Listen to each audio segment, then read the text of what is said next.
Last time, on Talora Tales, the Ember Four, the new heroes of Yevaloon, arrive back in Yevaloon after their heroic deeds of slaying the kobold menace up in the mountains to the west.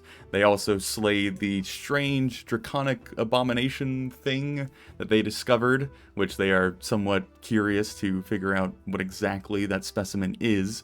But as they return back to Yevaloon, they are greeted as heroes, the townsfolk kind of giving them a somewhat proper but certainly modest celebration of their certain activities and achievements. Elwar has a pretty in-depth discussion with Braynoon about the current financial situation of the town, having suffered a few various blows due to the Glade Agreement not too long ago. And in a pretty surprising amount of charity, the party donate a fair amount of the loot that they acquired in the Kobold lair to Yevaloon itself, distributing it to Elwar to then distribute to the people. This certainly helps by a bit more good graces with the town that already considered you all heroes, so I guess that is a very strong bond you have now formed. The young Ava, who is an orphan after her father was slain defending Yevaloon before our heroes arrived, has now hitched her wagon to the Ember Four, following back to Messidore, where the holiday of Passover is about to occur, which Sven is very eager to arrive home for due to his indulgence in festivities. There was the parade or the wagon trail train procession of the golden flowers that come from the deeper part of the valley down to Messidore for the Passover celebration that you all kind of joined in on and slowly marched along. It almost is kind of like a sluggish moving community, so it's a very different style of travel than you're used to, being kind of alone on the open road. You're now almost kind of bombarded by various merchants and bards and travelers and people on some sort of spiritual or religious pilgrimage. So it's pretty vibrant and lively. Ava has certainly been enjoying it, probably with the most ferocity, having not left Yevaloon in quite some time, as far as you all are aware. But as the few days of travel continue, and our party grow closer and closer to, I guess, home is what we will call Messidore for now, unless proven otherwise. It is July 13th, around noon, as both the sun and the eternal thread is high in the middle of the sky. The actual gates of the city are very alive with commotion and bustling. There is a heavy amount of guards kind of processing the large amount of visitors and tourists coming into the place of celebration. Even with your somewhat strange and probably currently rotting draconic head attached to one of your newly acquired horses, you're not exactly a strange sight amongst a lot of the other people coming into Messidore. So, more or less being able to just go through the gates without any sort of stop and search or questioning, you arrive back at the rather old elven city on the eastern coast. And I'm assuming the party's first course of action is going back to the guild hall, or is there another direction you all are taking?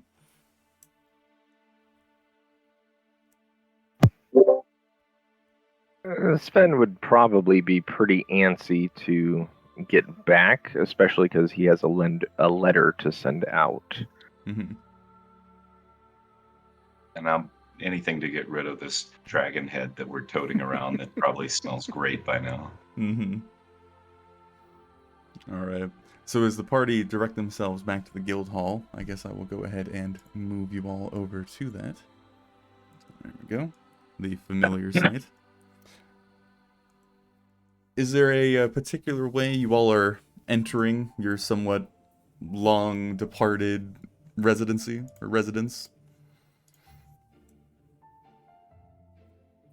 My goal is to get this head to Ayla so that she can tell us what it was as soon as possible.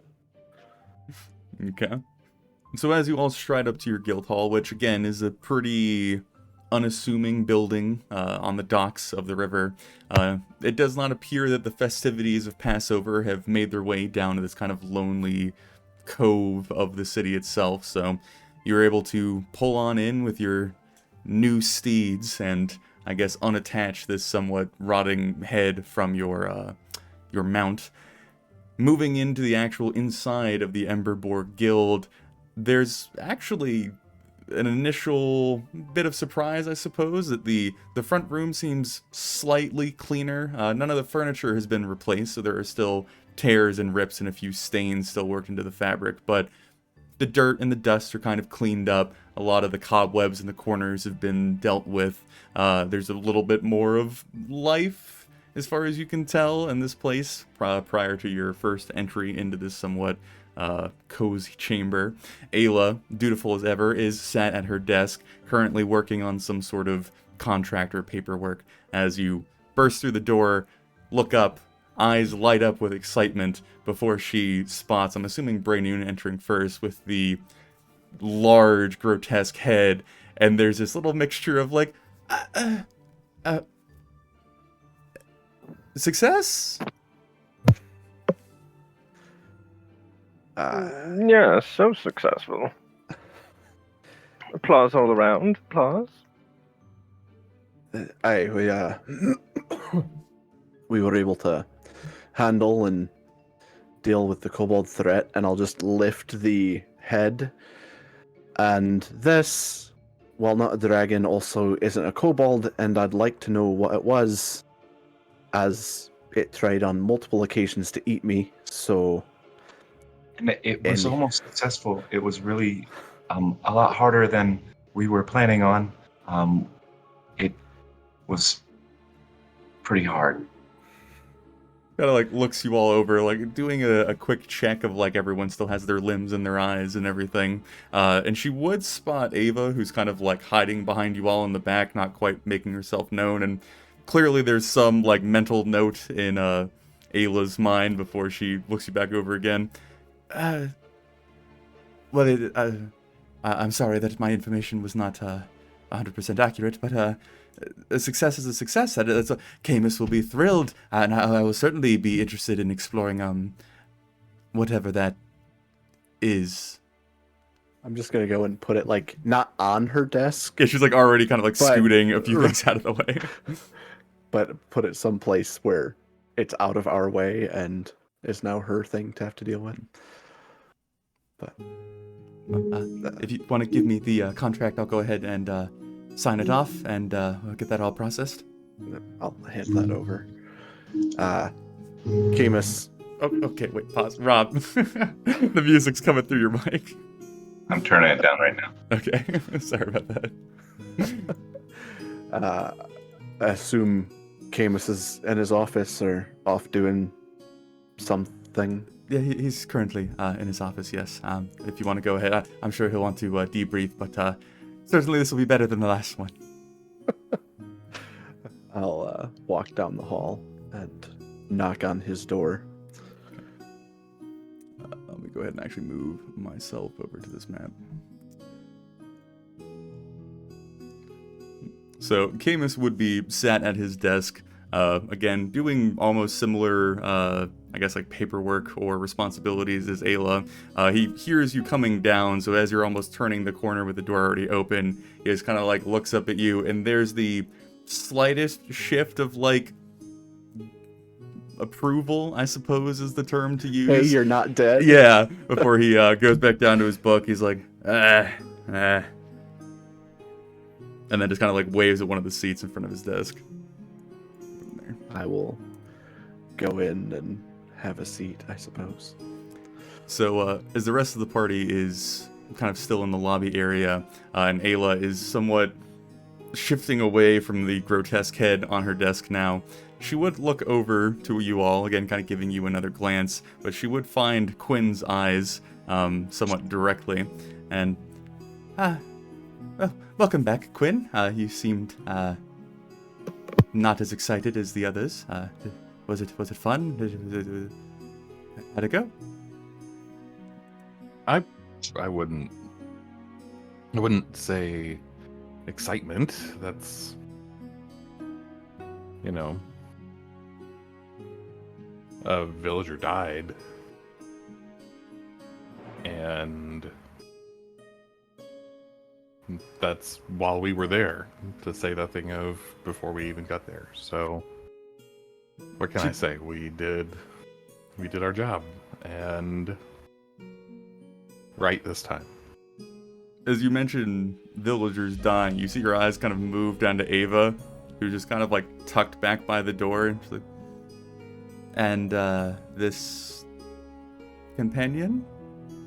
Oh yeah, she's an Ember Boar now. So if you could get her oriented and tell her what she needs to know, she's going to be riding with us from now on. As you give even the slightest amount of confirmation, Ava would very boldly step forward, and she's wielding the longbow that she has, but of course, there's no actual way that she could easily use it, but it makes her look maybe just a few inches taller. She's like, yeah, I've been deputized. I'm Ava, and I'm going to be joining these wonderful adventurers. Ayla just kind of... Okay, Certain, we will.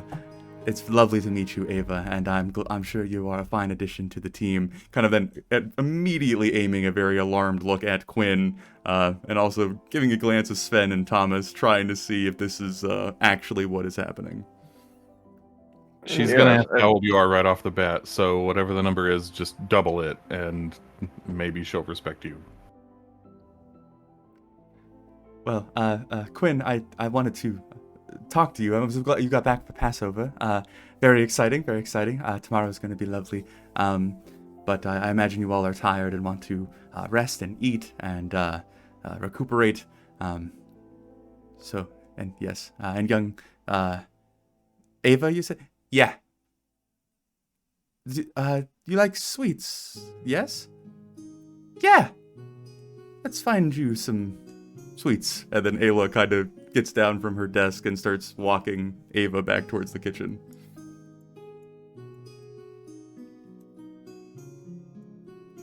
Sven will take the opportunity to scrounge through the desk and grab some parchment and a pen.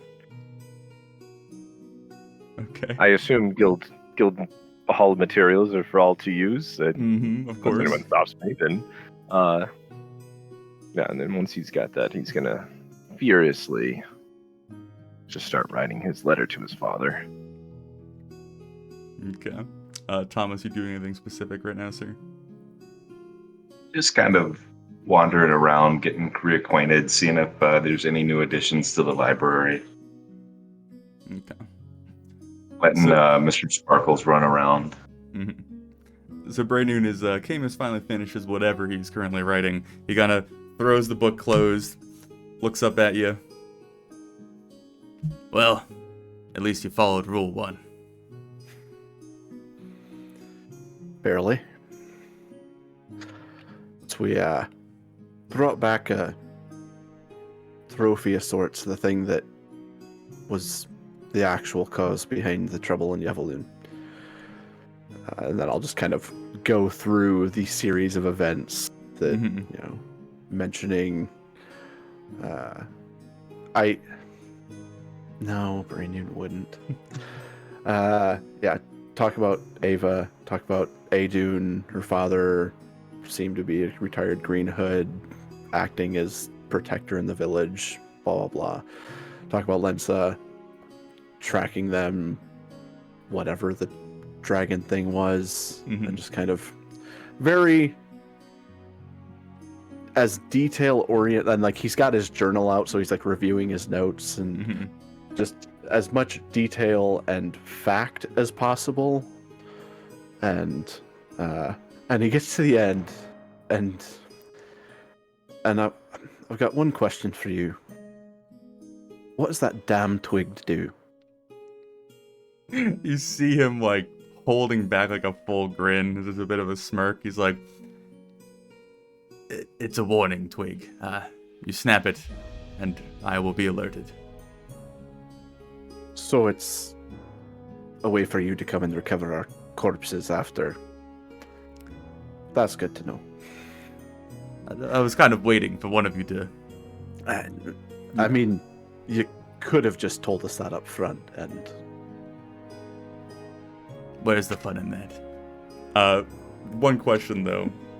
Yep. What details do you give him regarding the loot found and what ended up happening with it, or all that? I would tell him exactly, gave half of it, roughly a little more than half, back to the village due to their straits and the fact that we didn't know what had been taken from the village. So, and then I'd also give him the guild's cut of what we brought with us. So as this whole kind of debriefing concludes, he gives you a bit of a questionable gaze, but a scrutiny. Like, Dwarf, do you think that we're living in high society right now, as he's gesturing around to the building that is more or less held up by hope and dreams? And I will look around at the building and go, looks nicer than what I was seeing in Yevaloon. I understand that we want to be heroes. Everybody above me thinks that they're heroes. There was some valiant cause, but we also need to eat and live. If we don't live, we can't be heroes. Kind of, the point. Maybe, next time, how about just giving them, like, a handful?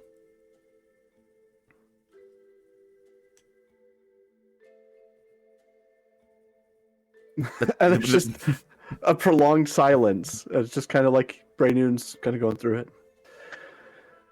Well, the way I see it, based on the fact the group put me in charge of the group, and when we're out there, you're not there, that makes the decisions my call. So unless you have explicit orders on how I'm to handle those things when we're out in the field, I will continue to do as I see fit. That's a lovely way of telling me to fuck off. But let me just give you a little bit of insight, because I get to sit here all day and just stew in the bullshit that you leave me. I need to write reports about your activities to the people above me so they can decide if they want to send more fucking shitheads my way. And I think the purpose of having more shitheads here is that you have more resources at your disposal. So if you want people under you that you can make do the shit jobs so you can do the good jobs, then I need a report that you're making some goddamn money. And I'm just going to look at what I put on his desk. We did make money. We made more money than the contract paid out in the first place. Fair.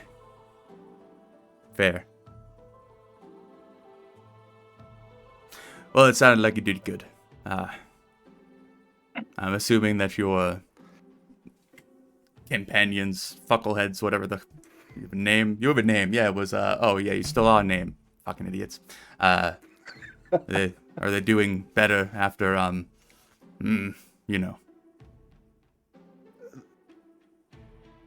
Everyone seems to be doing well. There's still learning that has to happen. We're still figuring out how to operate as a group, but no one died for the most part, and everyone's arrived as whole. Does he have any? Because I would have been clear that Ava came back with us, and probably would have been as Braynoon would have been as joyful about that as Camus is going to be at finding it out. But was there any sort of I imagine sign that would be categorized as we need to speak about that later, but he probably doesn't show a lot of excitement as you... Yep. Yeah. I'd also mention to him that I plan to at least mention her to Kirith when we make our formal apology to him. I have been polishing his ass for you, so he hopefully is a bit more accepting of whatever fucking apology you all can craft up. I intend to send him another letter, assuming that he and his unit will be quite busy with Passover over the next few days, so figure I'll try to find a more opportune time to present ourselves.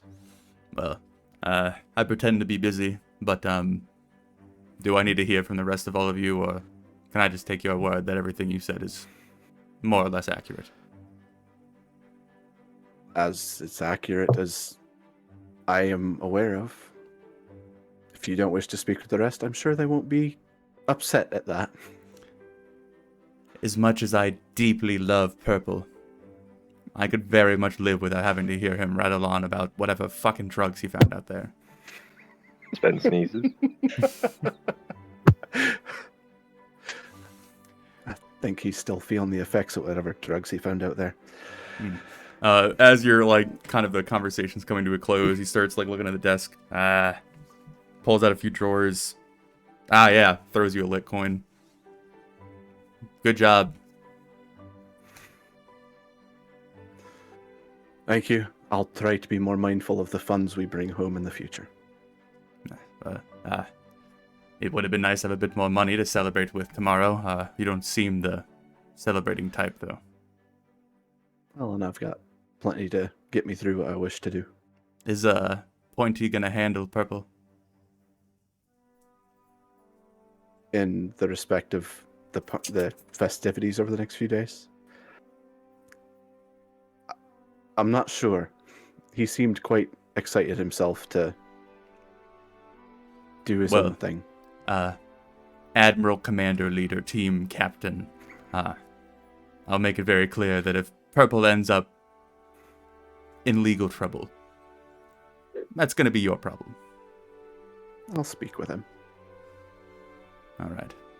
Well, I guess I should meet this fucking lost dog you've brought home. Quinn brought home. Elves are so emotional. And I'll just kind of like glance at his ears a bit and then stand up and walk out of the office. I imagine during this conversation, was anybody up to no good? I'd like to say I do love the delegation of responsibility of pushing that onto Quinn. I love that. No, Sven's just writing his letter. Okay. So, Brandon, as you are leaving, Ava would be coming out of the kitchen with a much more enthusiastic expression on her face after she has been plied with sweets and whatnot.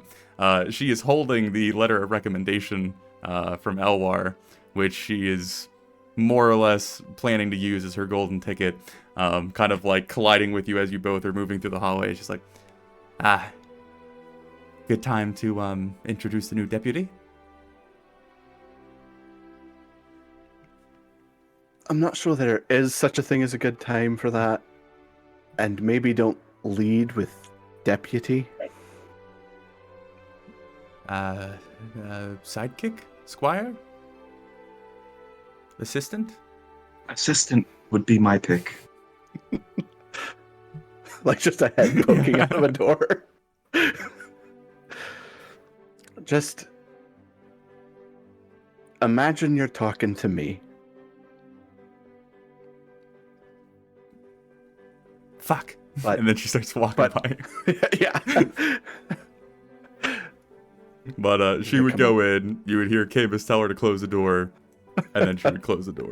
And yep. I will come out into the room. Excellent. Yeah.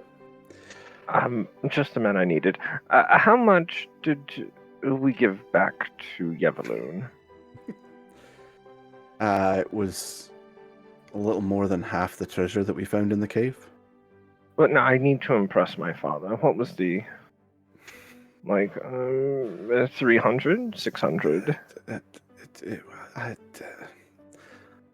Somewhere around 250 or something like that. I don't remember. Yeah, let's just round up. Yes, a 300, like big scrawled letters. Wait. Like before he writes through, you should keep in mind that everything in Central City tends to cost a little more. You could probably add at least another 100 gold to the total valuation, because if we were to exchange the goods that we found in Central City vice Yevaloon, it would certainly yield much higher profits. So go with 400. A slight scratch out, even bigger letters, 400. So, as... On that note, Sven, would it hold any weight with your family if there was another letter sent with yours, say from your team leader, recounting your heroic acts and the like? So laser focus on Brainoon at this point. Well, yes. They don't always believe my accounts, but of another, most certainly. Then let's make a deal. I'll write a letter that I will hand to you after Passover. The contingency is you have 0 legal trouble over the time of the event. Oh, well, that's perfect. I'm best friends with Captain Kira. No. 0 legal trouble. And if you do, another letter will be sent explaining the headache you might have caused for said team leader if... With pure indignation, I can't say the word. I would never. What would possibly lead you to believe I would cause a ruckus at a party? No. Good times only.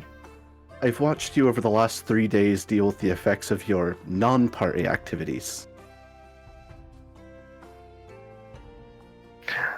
Mistakes may have been made. I'll That's write the fine. letters this afternoon, and they will stay in my keep until after the festivities have passed. Have I ever met your parents, Sven? I don't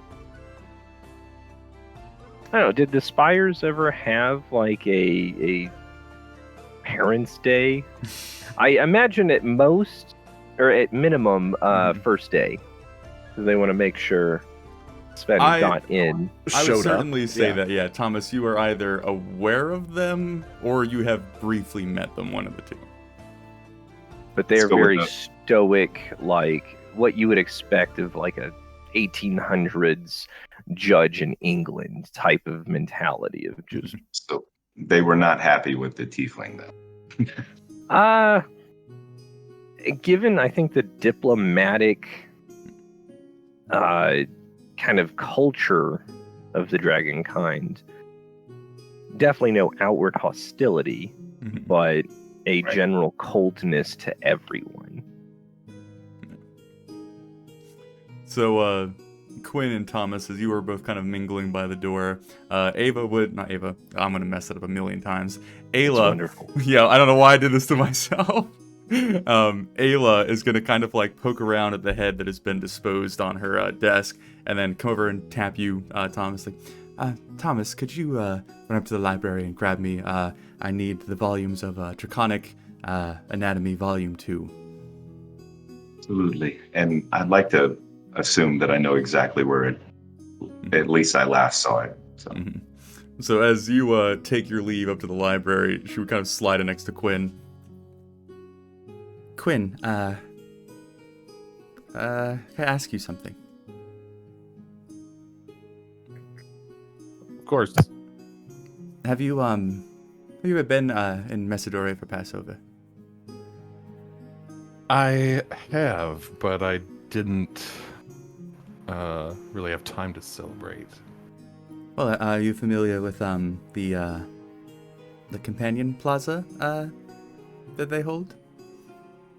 I heard something about it. Well, I've never been able to attend because I've never really had anyone that close. Camus certainly wouldn't go with me. I was curious if you would like to attend it with me tomorrow. Would you really want to have gone with Camus? No, but it certainly sounds like fun.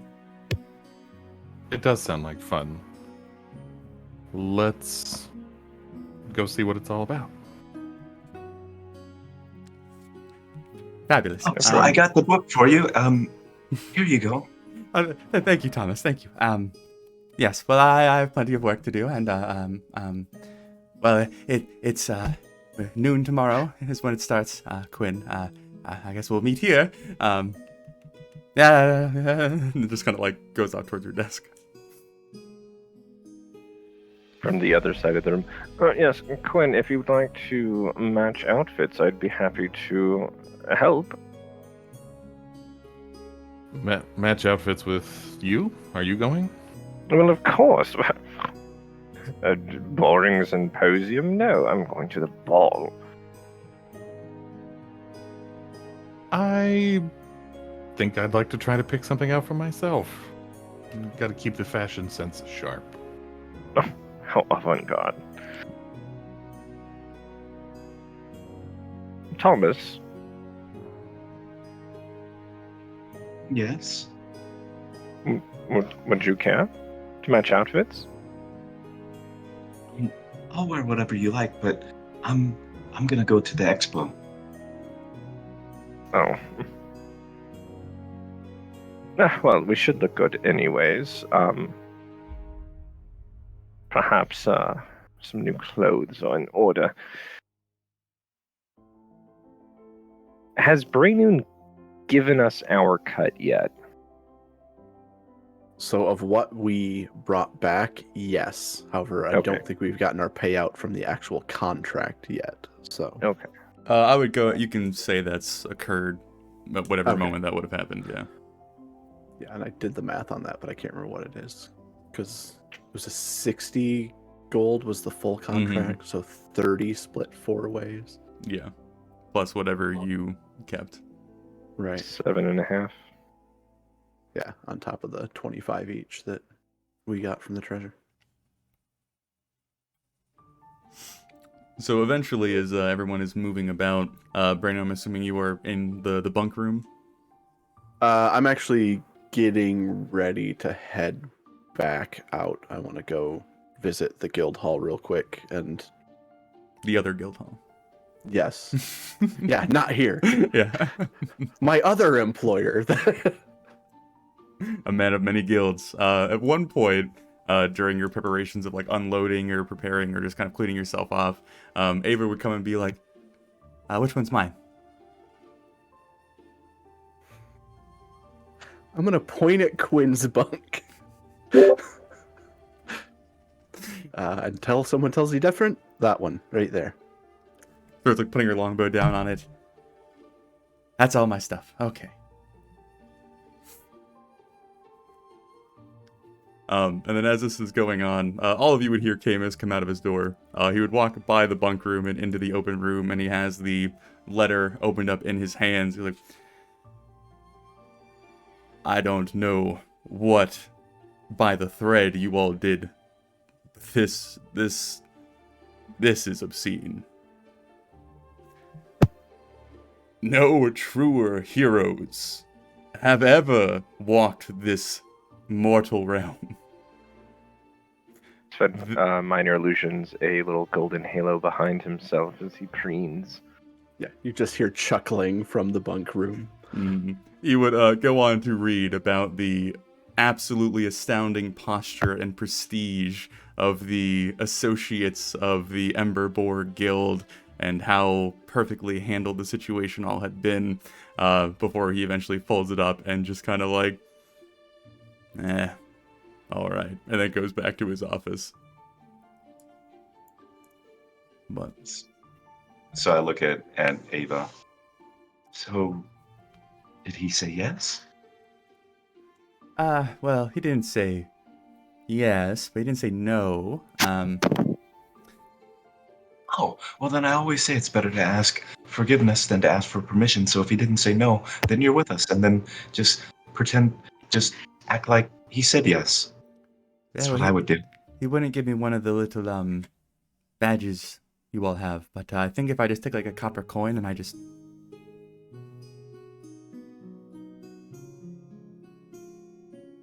Yeah, sure, maybe.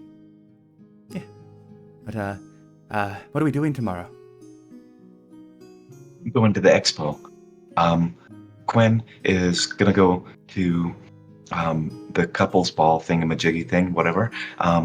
Sven's gonna accompany him. Braynoon, I don't know if you said what you're gonna do. You want to go to the expo with me?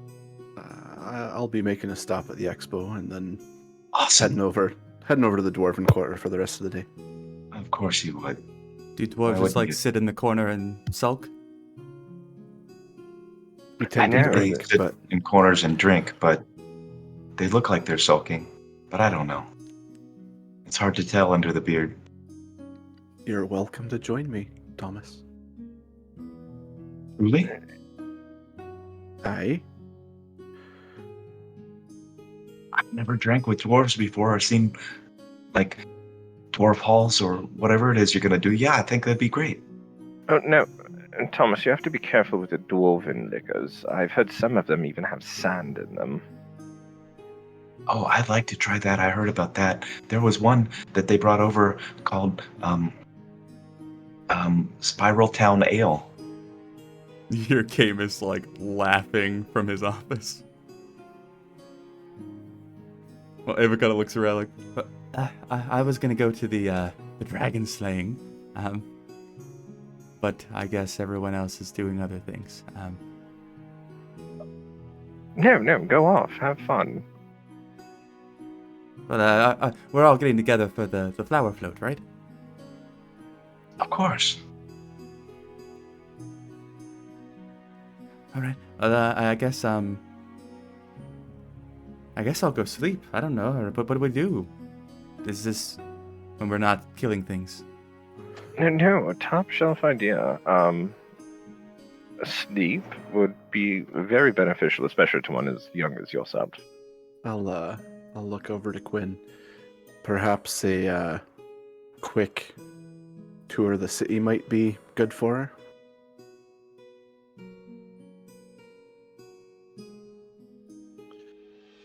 Yeah, all that time on the road. Why wouldn't I want to walk around the city now? That's good for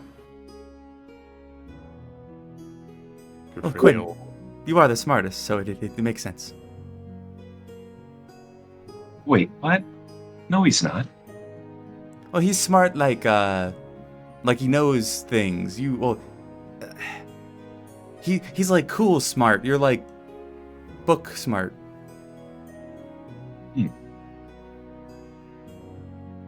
Well, if I had to pick one, shall we? Yes. Yeah, let's go. Make sure and remind her the next time Booksmart actually comes in useful.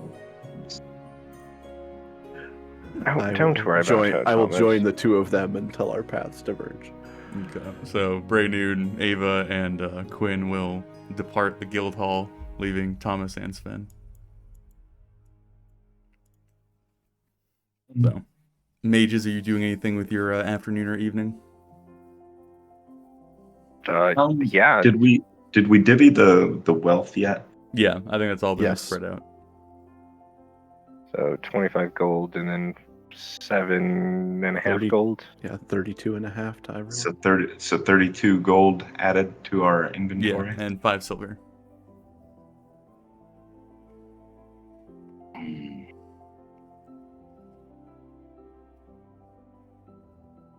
I would definitely like to go, and we can handle it however you like, but I'd like to do a little spell shopping. Okay. So giving a quick description of tomorrow so that we can kind of also figure out today. The way that the actual like day of Passover is kind of set up in Messidore is it's almost kind of like a stage for the 4 main families to kind of buy public opinion in some way, shape, or form. So they more or less plan their events to almost kind of intervene with the others so that you kind of have to pick and choose and whatnot. The expo runs all day, so you can kind of go and come as you please from that one. The actual reenactment is at noon. The companion plaza is at noon. And then the floating of the flowers, or kind of the final aspect of Passover, takes place basically at dusk. So it's around afternoon, evening time. So that's like the actual big events and however you might want to handle that. Besides the larger celebrations, there is like the general just kind of festivities around the city of, you know, people just enjoying the holiday no matter what. And Brandon, we can get into some details of the Dwarven Passover celebration thing if we get around to that. But that's more or less what you have to work with for tomorrow. So yeah, any bookkeeping of like wanting to go buy things or stock up on supplies or do anything of that nature, you could certainly do this evening. But I guess, yeah, Thomas, what would you be specifically searching out? I would have to get back with you on that. Okay. We could always just say you did and then cover it later. Yeah. Okay. Depending on how much they cost, but I'd be looking for augury at least. Okay. Yeah, well, we can handle that later, I'm sure. Sure. So, Braynu, you were heading to the other guild that you are a part of to do what we had talked about previously, correct? Yep. Do you have any interest in going through that on a granular basis, or just kind of saying you did it? Yeah, we can hand wave it. Basically, the idea was that I was just gonna, before we left, because I probably would have returned the maps of the area to Elwar, I would have made a copy as best as I could with kind of a map to the cave. And so I'd be handing that over, as well as Elwar. You know, he's kind of the primary contact in Yevaloon. Here's what we found. I give them I'll give them 2 of the clay things of acid. I gave you 4 total, right? Yeah, I'd ask for 4 or 5, so whatever you. 4 sounds good. Yep. So yeah, and so as you know, hey, here's what we found, so you know exactly what you're dealing with, and give an very approximate, like, hey, it was a pit that seemed to feed from somewhere else, that so that they have an idea of what exactly is there. But yeah, and then just dumping information so that they can disseminate that as necessary and do with it what they will. I'd kind of give them... Yeah, I'd definitely do the merchant thing. It was like, you know, Yevaloon's in a bit of dire straits financially, so you can get a good deal out of them and make it as attractive as possible. I'm going to ask for a few different roles here. Go ahead, give me a general like charisma check with advantage, and then a straight persuasion check. With advantage. General charisma, that is a 12. Okay. And then you said a persuasion? Yes. That is a 21. Okay. Good to know. I'll keep that in mind. All right. Quinn, is there any specific locations you were bringing Ava to, or are you just kind of letting her dictate directions and then you commentate? Actually, I want to see if I can talk Sven into tagging along. Sort of find out what he's doing and see if we can sort of wait for him.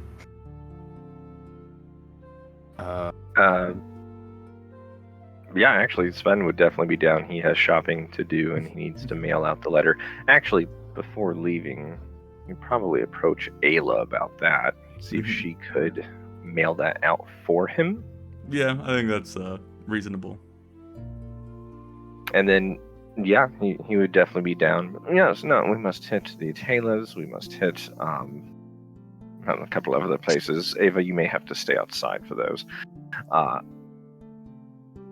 As Sven is attached to the party, Ava's like, okay. That's just what I had in mind, actually, Sven. I wonder if you know who the second best tailor in the city is. If we were still in Central, I could point you to a dozen. But alas, here in Messidore, I have not had the time to really find a good tailor. Well, let's get together and see if we can figure out who that is. Then the hunt is on. So, is that your first goal, is looking for an appropriate tailor? Not just an appropriate one, literally the second best tailor according to popular opinion. Okay. And I want to find out who people think is the best and who people think is the second best. Okay. Who has... Yes. I would assume we'd probably plumb Ayla for that information first. Mm-hmm. Using whatever resources you have at your disposal. Well, I mean, just ask her. Actually, Sven would also ask her what colors she was wearing. Okay. Okay, give me a moment. Things the DM did not prepare for. Yep. Well, I got it. I'm figuring it out as we go. Just figure out whatever the color associated with fertility is, because that's probably what she's going to be wearing. I don't know. Quinn just came back with a kid.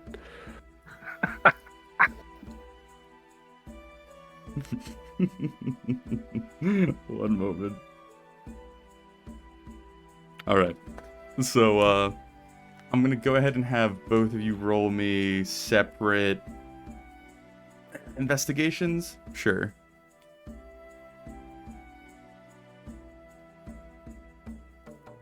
Just double check something real quick. Pretty sure, yes, that's correct. 16. Okay. 11. Okay.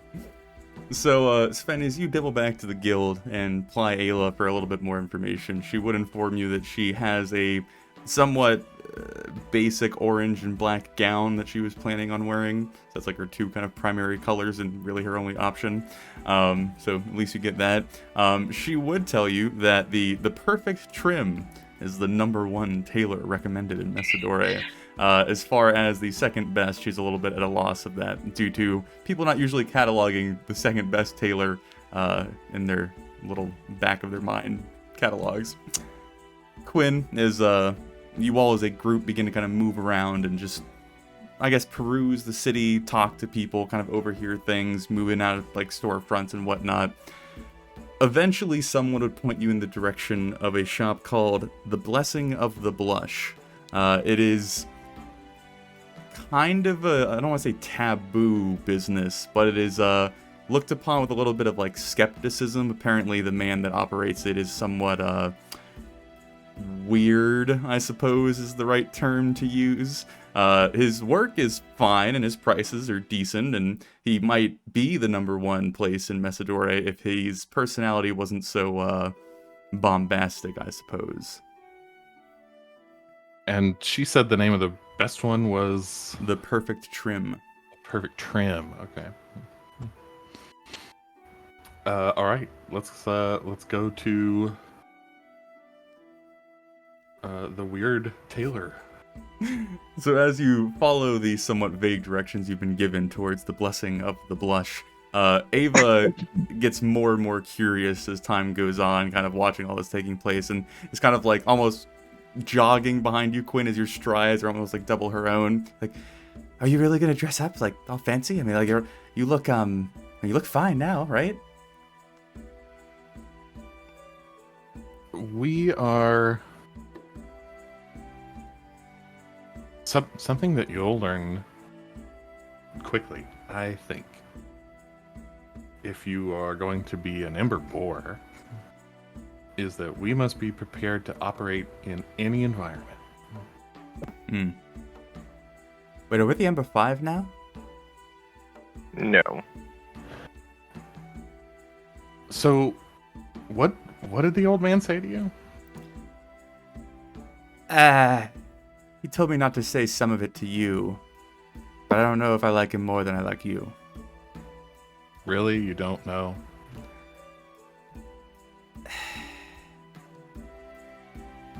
He said that, I gotta follow the rules, if I can remember them. There's a lot of them. Kind of like a little, like, smug smirk, but, I mean, he doesn't want me doing any violent things with all of you, but, he says that I am free to be around your area. How generous. Well, that wasn't the exact words he used.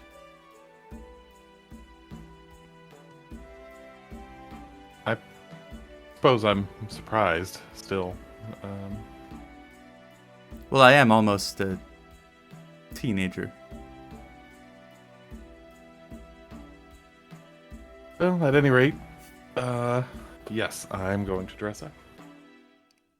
Are you any of the adults? Look, Ava, I know you have enjoyed dressing as a ragged vagabond for the past however long. Give me a dexterity saving throw. Wait, saving throw? Oh, fantastic. I don't have to do that halved. Oh, delightful. 15. She would go to kick you in the shin, which you can somewhat quickly kind of shimmy away from as you insult the green hood of her deceased father. Which, to be clear, is not in a great condition, as No, I understand. But, No. yeah. Pestilent child. Look, we have need for nice clothing. This is going to be a big party. Have you ever been to one? Have you ever had a celebration? I know something. I'm the only one who's Small as been the to other. Passover before. Well, I think, no, Quinn said he's been, but he hasn't, like, been. I was working. I'm not dressing up. Good. You should get some other clothes though, because there are people who wear that green for their work here in the city, and they'll probably be ill with you if they feel like you're stealing their valor. I mean, I'm doing what they do, right? But they have Perhaps- rules they have to follow. We have 3 rules. Well, no. They- Quinn, we could certainly introduce her to the good captain. I'm sure he could for hours at end. Thomas, what? I have no idea where I'm really at this point. Thomas is like walking down the road, nose in a book.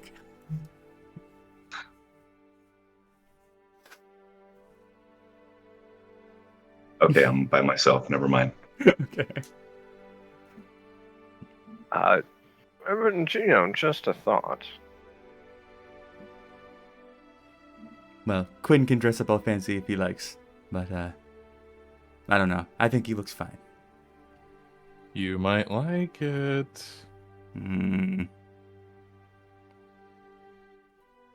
Anyway, let's go see the weird guy. Let's go see the weird guy. It'd be fucking impressive if he's weirder than goddamn Sven. I hope so. So eventually, as you make your way there, the shop probably appropriately reflects the individual that runs it. It is a bright red building amongst the kind of sandstone beige construction around it. It very much catches your eye.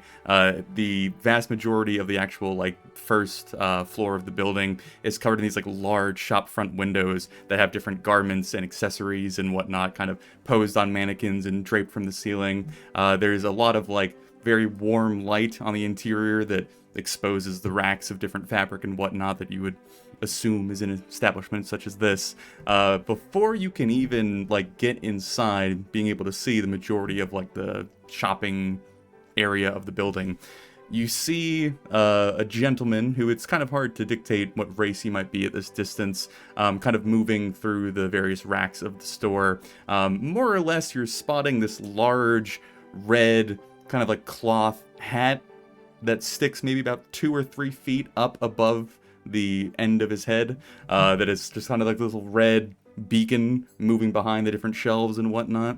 But that would be the scene that you all are approaching. So I want to conceal any pouches or things that make it seem like I'm a working man. Mm-hmm. Just sort of get them behind me on my waist or underneath some flap or fold. And I lean over to Sven and I say, "Follow my lead." And then Okay.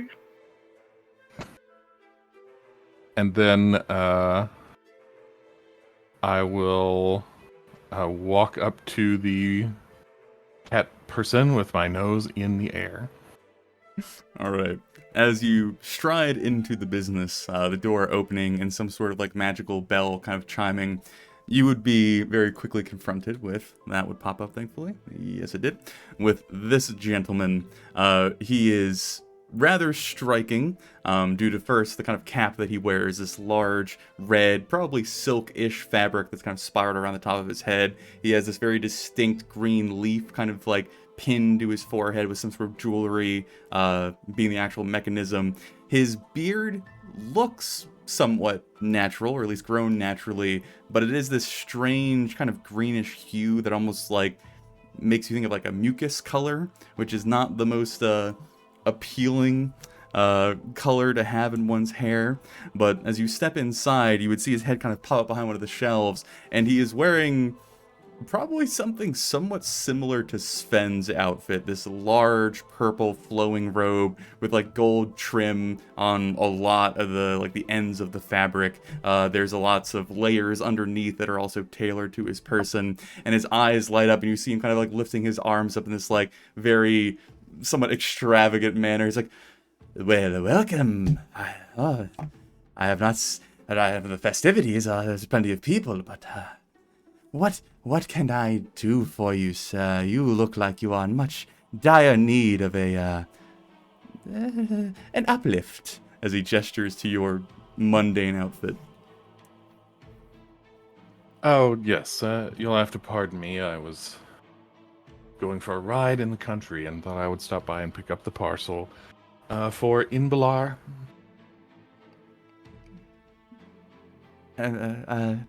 There must be some sort of misunderstanding. I have no idea who Embla might be. Inbalar. You don't remember the courier? I can't say that I do. I could refer to my logs. If you could help jog my memory, sir. Oh, someone is going to get caned for this. Well, as you know, the ball for Passover is upon us. And the families want to showcase some of the local style. And so a courier was supposed to come to tell you to prepare an example of some of your work of which you're most proud, and it will be worn to the ball. Give me a deception check.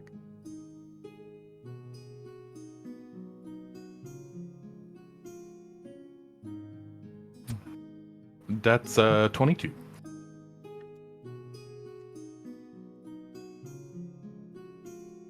He kind of is like very silently listening to your clarification, I suppose. Where he kind of looks you up and down. Families, plural?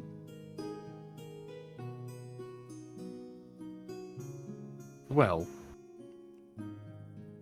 the council.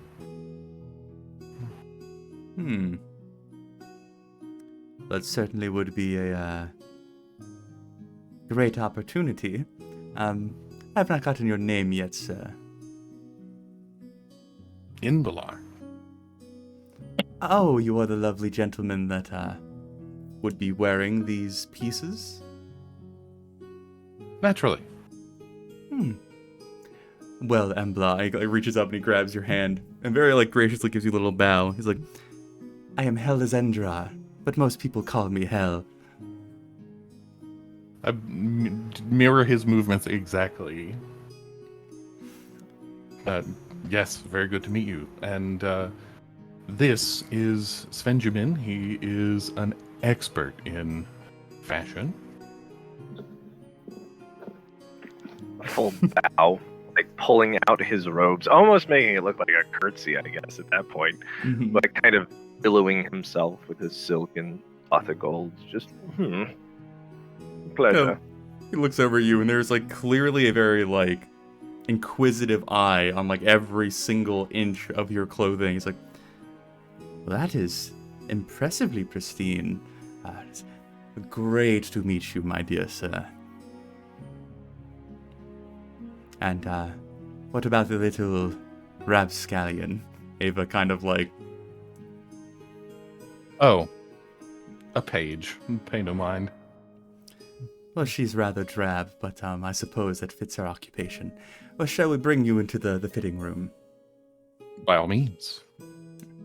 Of course, I will have to send my bill to whoever is sponsoring you, sir. Bill. Well, I do The not outfit work for returned free. after the ball. I suppose if it is gently used.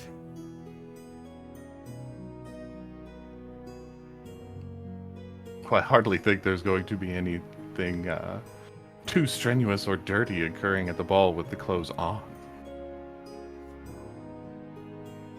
The man makes a valid point. Well, let us go find you something fitting so you don't look so, worn. Indeed. And he would bring you to the back fitting room, which is, the first thing that kind of puts you a little bit off is one wall of the fitting room is full of cages, like metal uniform cages, maybe about 2 feet tall, 3 feet wide, each of them holding very exotic looking birds, all of a different variety. As you step in, there is this like rush of chirping noises and squawking and squealing that is somewhat disturbing, or almost kind of like irritates the back of your mind slightly, as they're all kind of flustered by the new entry into the space. And you're just don't mind them. They help my muse. Please, he gestures to the little like rotating center platform of the room as he begins kind of fishing through the various bits of fabric that he owns. As they get a little ways past, Sven would quickly message over to Hell. Yes, there was a request by the families of Orange and Black. Certainly not the usual colors, but we can make it work, I suppose. Maybe we'll go with an ember orange. I've heard that the Ember Boar Guild has some new associates. There was a who was him? What was his name? Ah, yes, the Felt gentleman. He mentioned him. Besides the point. All right. And then he would begin pulling out various different patterns and silks and fabrics of orange and black variety, kind of draping them over you, taking your measurements, making a little bit of small talk as you are being worked on. Ava is very interested in the exotic birds as she is like going from one cage to the next, kind of like peering in, looking around. And I guess that would more or less be the transaction unless something else occurs. Not for me. All right. Sven would dredge the racks for something absolutely extraordinary. Mm-hmm. Barring that, he would probably ask Hell, what it would cost to dress him like Hell. Because Hell's style, absolutely impeccable there. He would look over at you as he's like still working on Quinn, and he'd you gesture down to some of the gold trim that he is very proud of. As you can just tell by the way that he moves, he's like, well, I actually have imported this gold from Central City, which is very rare out here on the fringe. And the silk itself, I'm sure that you are quite familiar, because I think we might have some of the same cut, is from the land of the dragonkind. Your people, they have exquisite taste for the finer things. Well, don't I know it?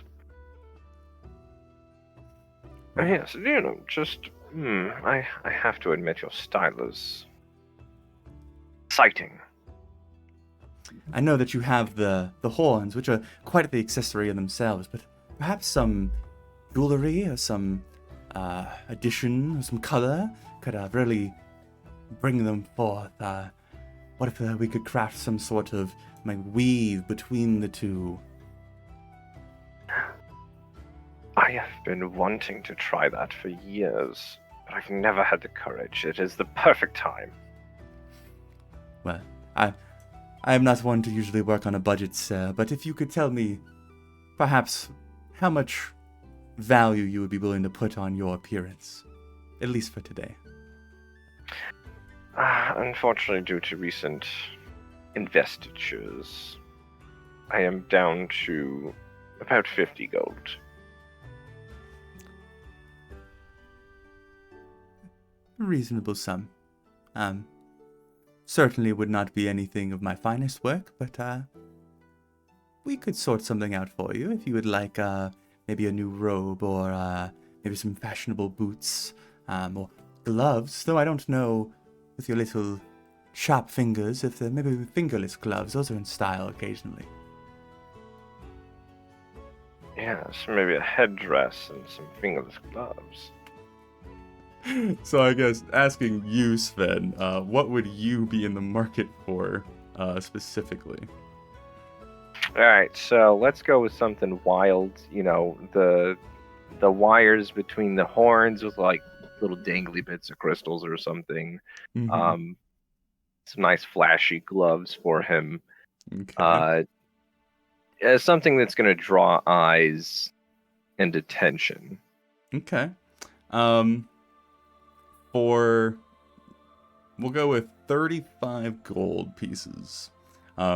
He will work on and acquire these like very form-fitting, like up to the elbow white gloves with like gold lacing over the top of them, almost like there is an actual term for them. Like women wear them to like elegant events. I can't think of the actual term, but it's like long sleeve gloves, right? Form-fitting.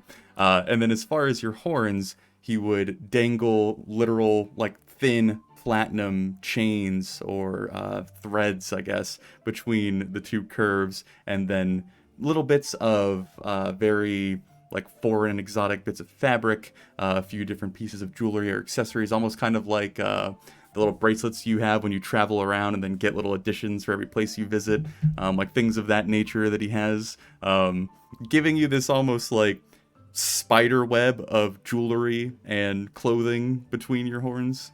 It sounds so gaudy. I love it. All yes. Right. So we will henceforth refer to it as Sven's Dreamcatcher. And, all right. And then Quinn, assuming that you will be returning the outfit, he would get you more or less dressed up in whatever you would ask for, though he would take a bit of liberty depending on what your preference is. Actually tell him that it just should be representative of his work, and that everyone I talk to will know where it came from. Okay. He'll ask a few different questions, like, are you royalty? Are you an important family? Are there any sort of like symbols or crests you should wear? Just kind of trying to like clarify a few different things. Eventually settling on more or less what would be pretty plain but well-fitting like black slacks, very well-polished black shoes, like dress shoes. There is a like white tunic that has been tailored very form-fitting to Quinn's form or figure, which I'm assuming is pretty slim and athletic. Then there would be this like orange vest put over that with very meticulously crafted like patterned fabric. Has like little tiny like diamonds within it. Once you get close enough to really examine it, it's clearly like a very high cost material. And then there would be like black buttons down the center that are some very rare black wood that I don't have the mental capacity to come up with at this time. Yeah, sure. And then as like various accessories he would offer you if you need a jacket or maybe some gloves or whatnot. If you were going to a ball, then you perhaps should have a jacket to hand over to some lady friend if that is the occasion. All right. So you more or less you would look like fantasy James Bond with an orange vest jacket.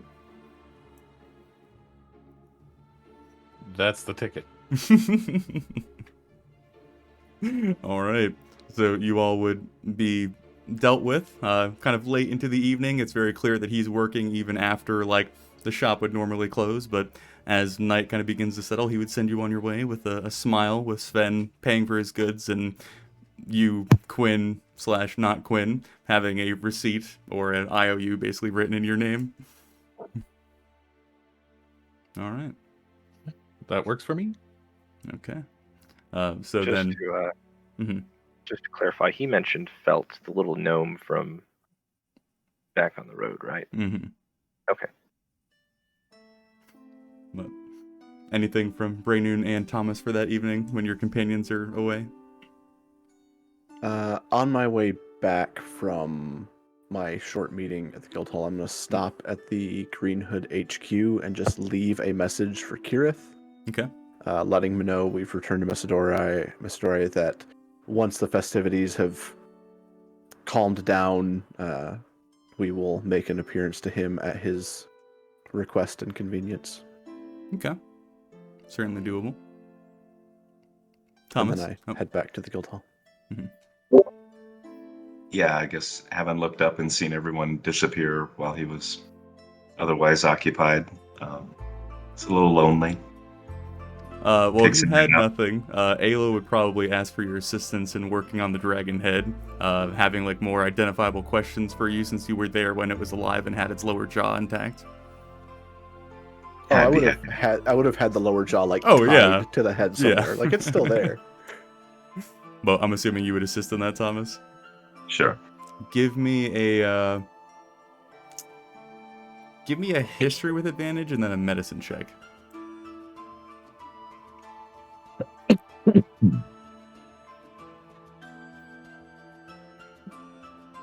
Natural 20 on the history and medicine. I'm going to use a portent of 12, which will make it a 14. Okay. So as the guild hall seems to quiet down a fair bit, the noise of the day before Passover kind of growing outside the building, you two find a little bit of, I guess, like kinship, or I guess I should take Hell off of the screen. Totally forgot he's still chilling there. You two would go to work kind of picking away at this strange abomination, trying to find little identifiers or tells or hints or evidence of what it was or what had affected it. You are very confident, and when I say very confident, like 100% certain that this is something that is not naturally formed. This is not a species or an evolution or an adaptation that the animal has gone through just by like the forces of nature. There's been some sort of warping or adjustment or alteration made to it, and using your vast knowledge and a lot of the context clues, there's been some sort of arcane or maybe infernal or just divine power or thing pushed into it or used to alter it in some significant way, and that eventually allows you two to kind of go down that rabbit hole. What I imagine I can give you at the end of you and Ayla's little searching session, there are signs of perhaps like necromantic practices, which Thomas would not be, I guess, like intimately familiar with, not being his major at university, I suppose, though you would be aware enough of it, and also I'm sure there'd been some class at some point kind of teaching you how to identify it, the dangers of it, the kind of taboo nature of it, all that kind of stuff. That puts you a little bit, I guess, in a concerned manner that someone is messing with dragon flesh with necromancy. That usually is not a good mixture, though the necromancy is only part of whatever has also injected itself into this thing. There is clearly also, as far as you can tell, like arcane, raw, like evocation style signs of work in there as well. Long story short, whoever messed with this creature, whatever it was before, used a fair amount and a pretty extensive knowledge of magic to create what you all encountered.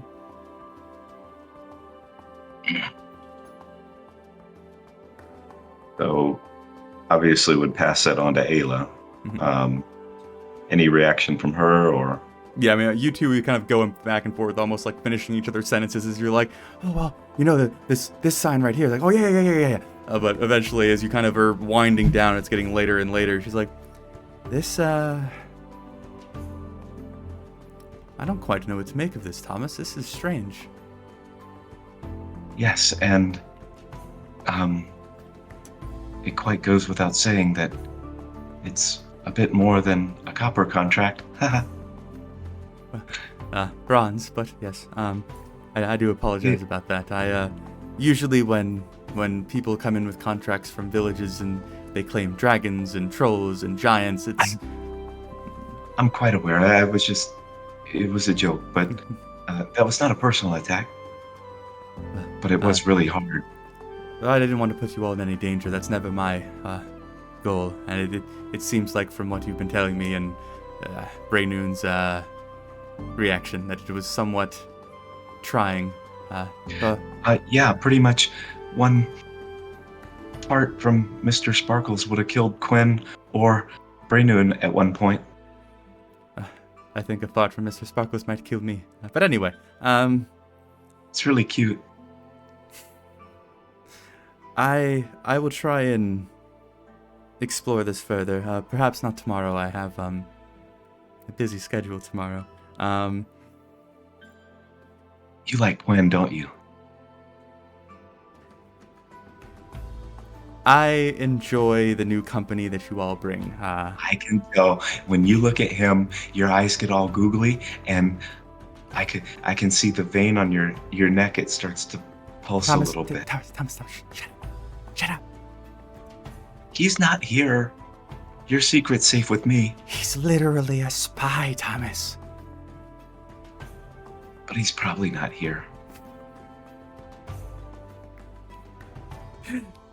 Let's work. Let's focus on work, Thomas. Okay. But she would more or less basically say that she's going to try and figure out what this thing is, or try and figure out perhaps more than you all can just examine it. But yeah, tomorrow would not be the day for that, is basically the end of that conversation. All right. But I imagine that would is that concluding everyone's activities for the 13th? All right. Quinn, what do you do when Ava tries to take your bunk? I'm curious. When I see her stuff there, I just turn around and go sleep in the lobby. Okay, there is a spare room upstairs with a sleeping bag, if that's a more Quinn accommodation. I'd like to throw this out there that given Sven's sleeping habits, having some child in there, he would probably quickly be like, no, deputy's out. This is my room, Sven. No, this is our room. Our, which includes me. Ember 4. Ember 4.5. No, you are Ada's assistant. I'm not Ayla's assistant. She's a nerd. And look at yourself as all the dangly bits and shit are like flopping around above his head. I'll face the wall if it makes you feel better. Introduced to bunking with children. Thomas, this is unbearable. Just an under the breath comment from Brayden of how do you think I feel? You all have money. You can go stay in a tavern. Ava, look. We're 4 grown men, and well, we're at least adults, respective to our races, and you're still a child, respective to yours, and current social norms dictate that children don't sleep with adults, especially a bunch of adult men. So your room will be the guest room upstairs, and that's final. gross up there. There's like spiders and... I'll help you clean it out. And we'll make it a nice girly room, or whatever you like. Give me persuasion.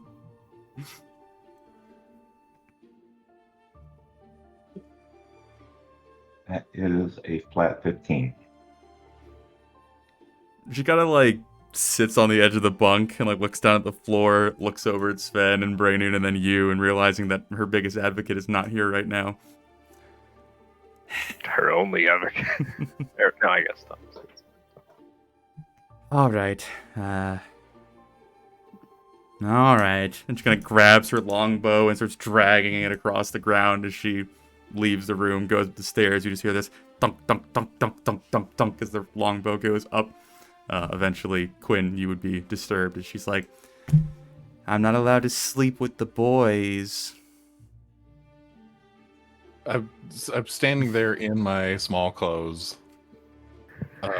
getting ready for bed, and motionless, just say, of course not. Do you think I'm gonna, like, I don't know, attack you in your sleep? It's complicated. It's a dolls. You'll understand it when he's older. Go downstairs. okay. I just gather up my stuff without putting anything on. Just walk downstairs. Okay. So, as you all find your way to sleep, Ava sleeping in the upstairs dingy guest room, we will bring ourselves to the 14th. I'll go ahead and put forward, probably good to do a little earlier 10-minute break this time, and getting into the next day, because that will be a whole thing. So is that cool with everybody? That is fine with me. All right. Yeah.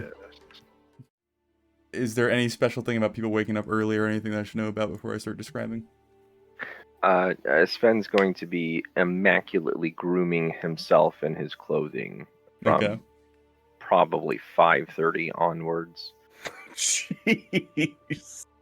It's a completely different side of Sven. Yeah, Brainian will have the typical morning, up early, go out, grab some breakfast, come back.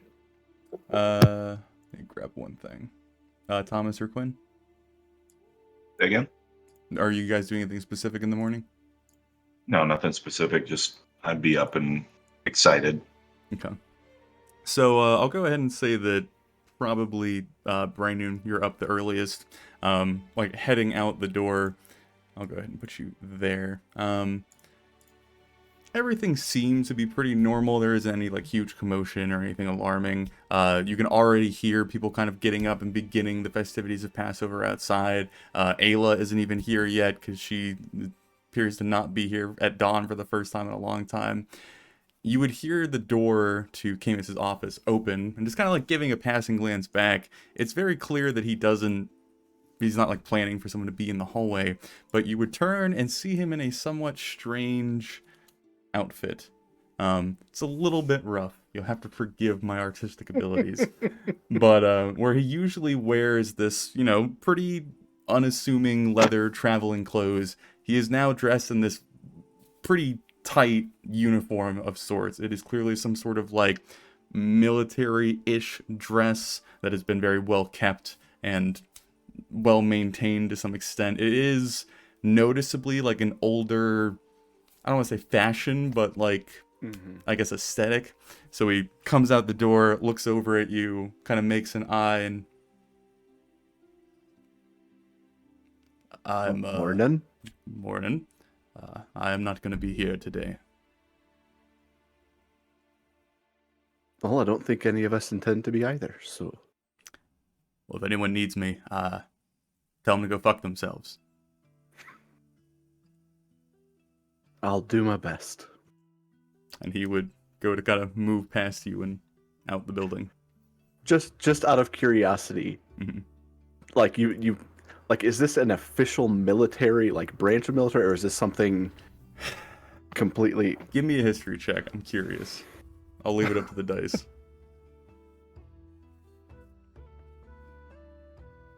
I was in the military for a while. History, skills, that's what I want.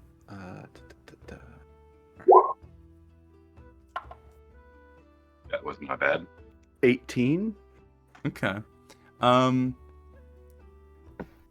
Going through kind of like the quick checklist of various organizations and, different rankings or whatever that you kind of have at the forefront of your mind, it's nothing Talora based, or I guess like council based, like the central council, not like the Evasal council. Yeah. It is clearly some sort of potentially regional thing. There is... What's the best way to hint towards this? You are aware that on the eastern coast of Runathosi, being a Runathosian native, well, kind of, sort of, yeah. Hold on, let me get a compass in my head. That's the Elven continent, the west coast. And then Yeah. You are aware that the eastern coast is kind of plagued with the wilderness or the wilds, constantly having incursions this direction. One of the reasons that you all here at the guild to kind of combat a rise in that. There have been a few different organizations that have been propped up or built or funded to combat that, and there's like a little tickle in the back of your brain of like, as he's kind of like passing by you. Okay, no comment, just one of those wanting to know what I know. No. Then he would depart, leave you all alone for quite some time, and unless anything occurs, Ayla would show up at around 10-ish. So if there's anything you all want to get in the books before then. No, I go out, get whatever. I assume it's more of a festival-esque breakfast, but... Yeah. So, Quinn, whatever activity you are doing at around 10 o'clock, Ayla would stride into the Ember Boar Guild, and where she usually wears pretty like comfortable, almost like college girl sweater aesthetic, like whatever is literally the most comfortable thing to sit in most of the time, whatever the comparison is of that for Talora Tales. She is now done up, I guess is the correct term for it. Clearly she has put some makeup on and her hair is done, but not perfectly. She is wearing the dress or the garment that she kind of loosely described as Sven yesterday. It is primarily orange with, kind of black accents and trims on it. She has on a very nice pair of heels that helps the gap in your height just ever so slightly. She is clearly not comfortable moving around in this attire, but tries to look as elegant as she can as she kind of like peeks into the room first and starts like making her way to her desk, unsure where everyone is at.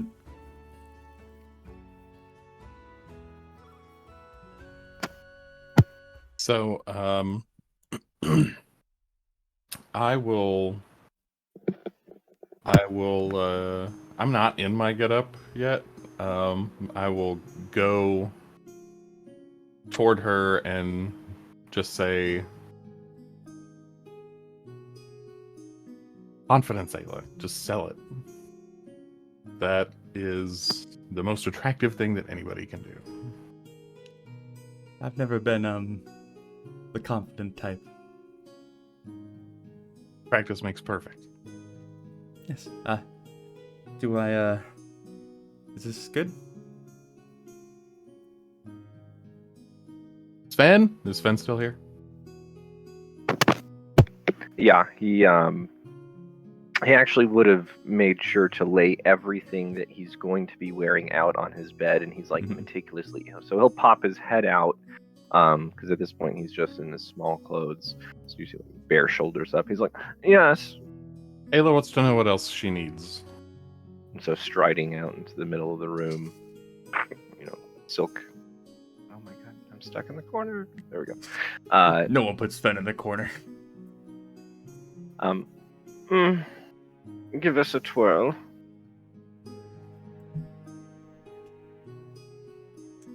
Kind of like does a little twirl back and forth, causing the flowier bit of her dress kind of, sashay a little bit, moving not clumsily, but definitely not confidently. my dear, you're ready for a party in Central City itself. I've seen the things that they wear in Central City, and I don't think I'm quite there yet. Yeah. Own it. Well, I do own it. I bought it. I retract my previous statement. Quinn, I'm assuming you're going in something a little more presentable. Oh, I went out and found something. Stan, you can see there's a reason why we need you. Well, of course. Look, just make sure that you are high-stepping on the way in. You want to garner your attention. Make yourselves the eye of the party. And he kind of rubs his horns a little bit, thinking about the headdress. But don't worry if you're overshadowed by myself. I plan to shine brightly tonight. It's during the day, but okay. Even better. Does she have? So I'm gonna walk around behind her and just invite myself to start like working on this outfit of hers. Does she have a corset or a cincher? Odd or evens? Even. She does not. It is basically the dress and the outfit, and that is the limit that she has.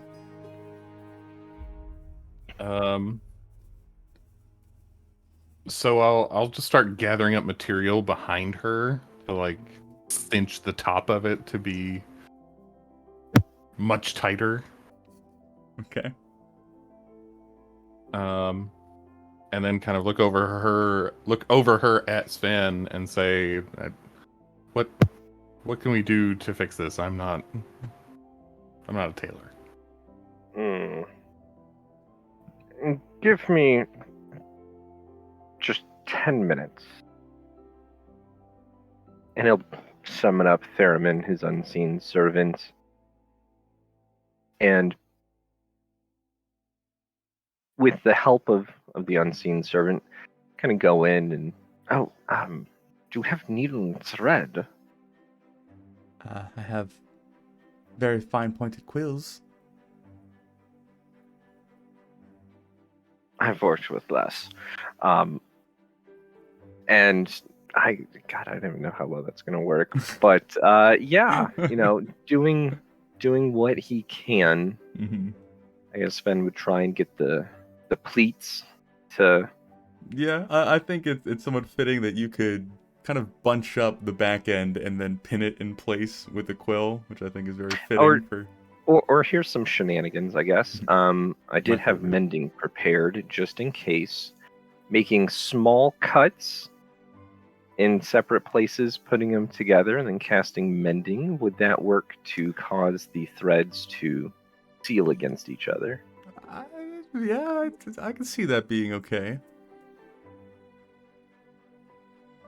Then yeah, just with some minor alterations and getting kind of the pleats to bustle up a little bit, give her a bit of a Victorian badonk, if you will.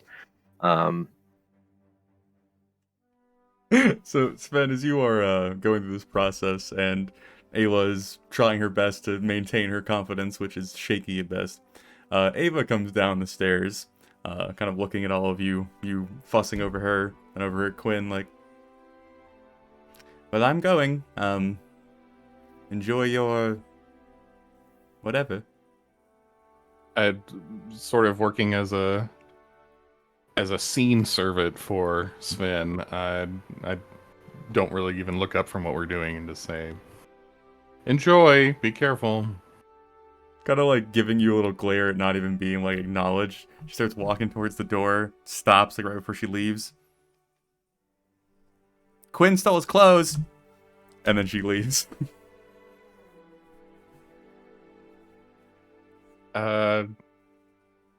I'd sort of pause and look around to see who's looking at me, and Ayla say, would kind of. they're only No. stolen. They're only stolen if I don't take them back. You are taking them back then? Yeah. Ayla, don't worry about him. Worry about yourself. Come on. Suck it in and... All right. So as you will, I guess, finish preparing Ayla and her garment, Thomas, are you doing anything in this morning ritual? You muted? No, I'd just be. I would have gotten my notebook ready. Was there any sort of bill of, or like anything put out there of what to expect to see at the expo?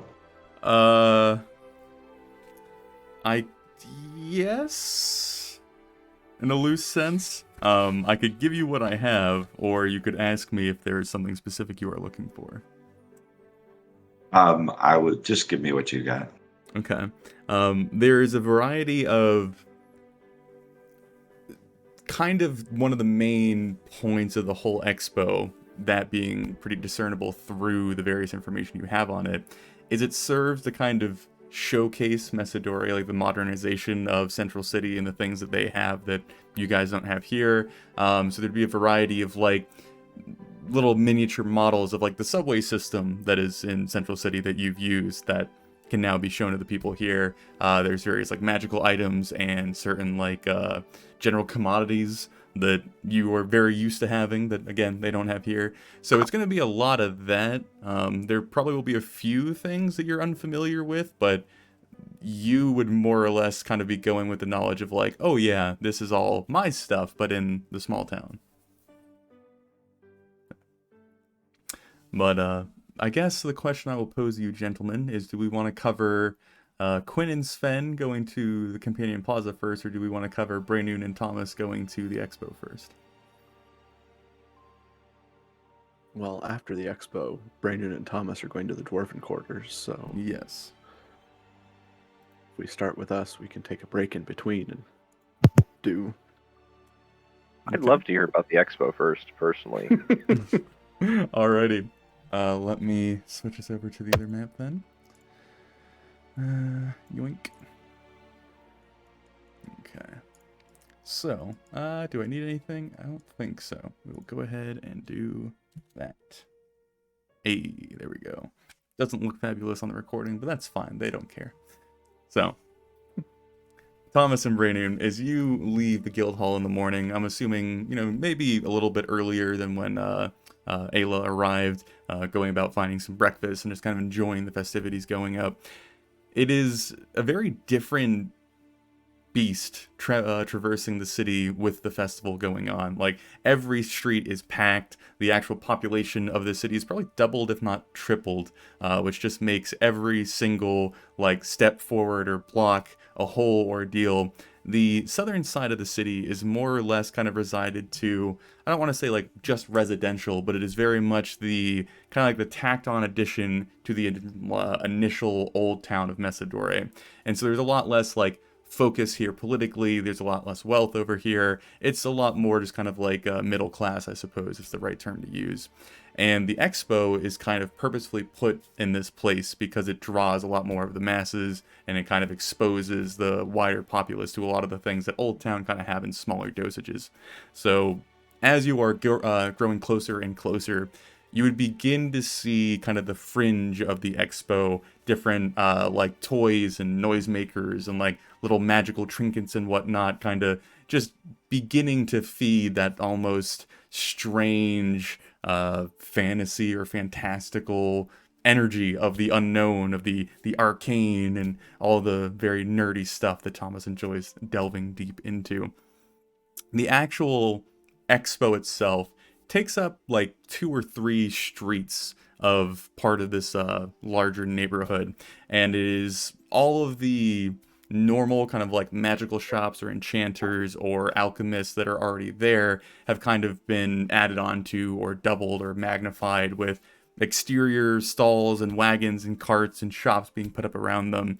And as you turn the corner onto the first main street of the expo, you are greeted with this long, dense, kind of crazy packed, colorful display of just magical chaos. There are things bursting, there are strange creatures and illusions drifting through the middle of the town. There are people floating from one window into the next window. There's just whatever magical oddity you can think of is kind of happening in front of you. There's this kind of sensory overload as you are just taken aback by just this bombardment of civilization or magical brilliance. I don't quite know what both of you would, I guess, head towards first, but I can, Yeah, just as we're walking through that, and I'm seeing all that stuff again, and kind of getting the little flavors of back home, and without bothering you too much with the details of what I'm saying, just imagine, I'd be kind of flitting from one point to another and kind of darting back to Braynoon in front of him and pointing and just, look at this, and oh my goodness, I haven't seen this since the Spires, and so that's kind of the general feel of that. I will go ahead and I will give you a short list of some of the things that you would spot that you are relatively familiar with, and either you as Thomas or you as Rob can tell me what you are potentially interested in exploring, with Braynoon as well, as you are here. There is something called the Clarity Cone, which is more or less kind of a magical megaphone that you would be seen used kind of prolifically in this area as town criers and shopkeepers and merchants are using them to literally broadcast their various messages and advertisements across the masses. They very much kind of resemble a megaphone in our own universe, so that's a kind of interesting thing to catch and listen to, and it doesn't simply just amplify your voice so that it reaches louder. It repeats the volume of your voice that you are speaking to everyone within range. So it's not these large shouting booming noises, but it sounds like there's just this idle conversation happening without an actual source being nearby, which is kind of a strange experience to get used to. There is also models of what Thomas and Braynoon would both be pretty familiar with this, called repulse wagons, which basically use various arcane means to levitate large structures and vehicles and whatnot off of the ground. This is what the subway system of Central City uses. So there are little model trains basically showcasing the technology. There are kids being pulled around and basically red wagons that have been converted into these magical lifts. It's more or less the same, I guess, spell or feeling as Thomas's magical disc. Again, just kind of showcasing that this is a thing that everyone across Talora uses, but it's just not really kind of developed here yet with infrastructure. Excuse me. You would also spy the use of a thing or things called eternal cores, which I imagine Thomas to be a fair amount more involved with than Braynoon potentially. These are a lot more rare than a lot of other kind of utility-based magical items. It is, to give it a kind of brief description, a magical battery that is powered by the Eternal Thread, and it is used by different organizations, but mainly kind of the central government of Talora, to power magical devices away from the thread as the arcane potency of it kind of gets lighter and lighter the further you travel from Central City. And there are these kind of brass and gold cylindrical crystalline containers, I suppose, that are pure white when they are full and then kind of slowly drain to a gray and then a clear transparentness as the arcane energy is kind of pulled from them. So these are being used to showcase the repulsor wagons and whatnot, and kind of powering all the different Central City based technology that's been brought out here. So it's another thing that you would spy. Tell me if you want me to stop at any point, or I'll just keep going down the list. Well, I was interested, the repulsor wagons. Mm-hmm. Haven't seen those as a younger person. One of the things I always wanted to know if I could make work with that technology would be something that we would know as like a hoverboard, but so I'd be interested in inquiring about that. Okay. You go ahead, give me an investigation. And Brayden, is there anything catching your eye yet, sir?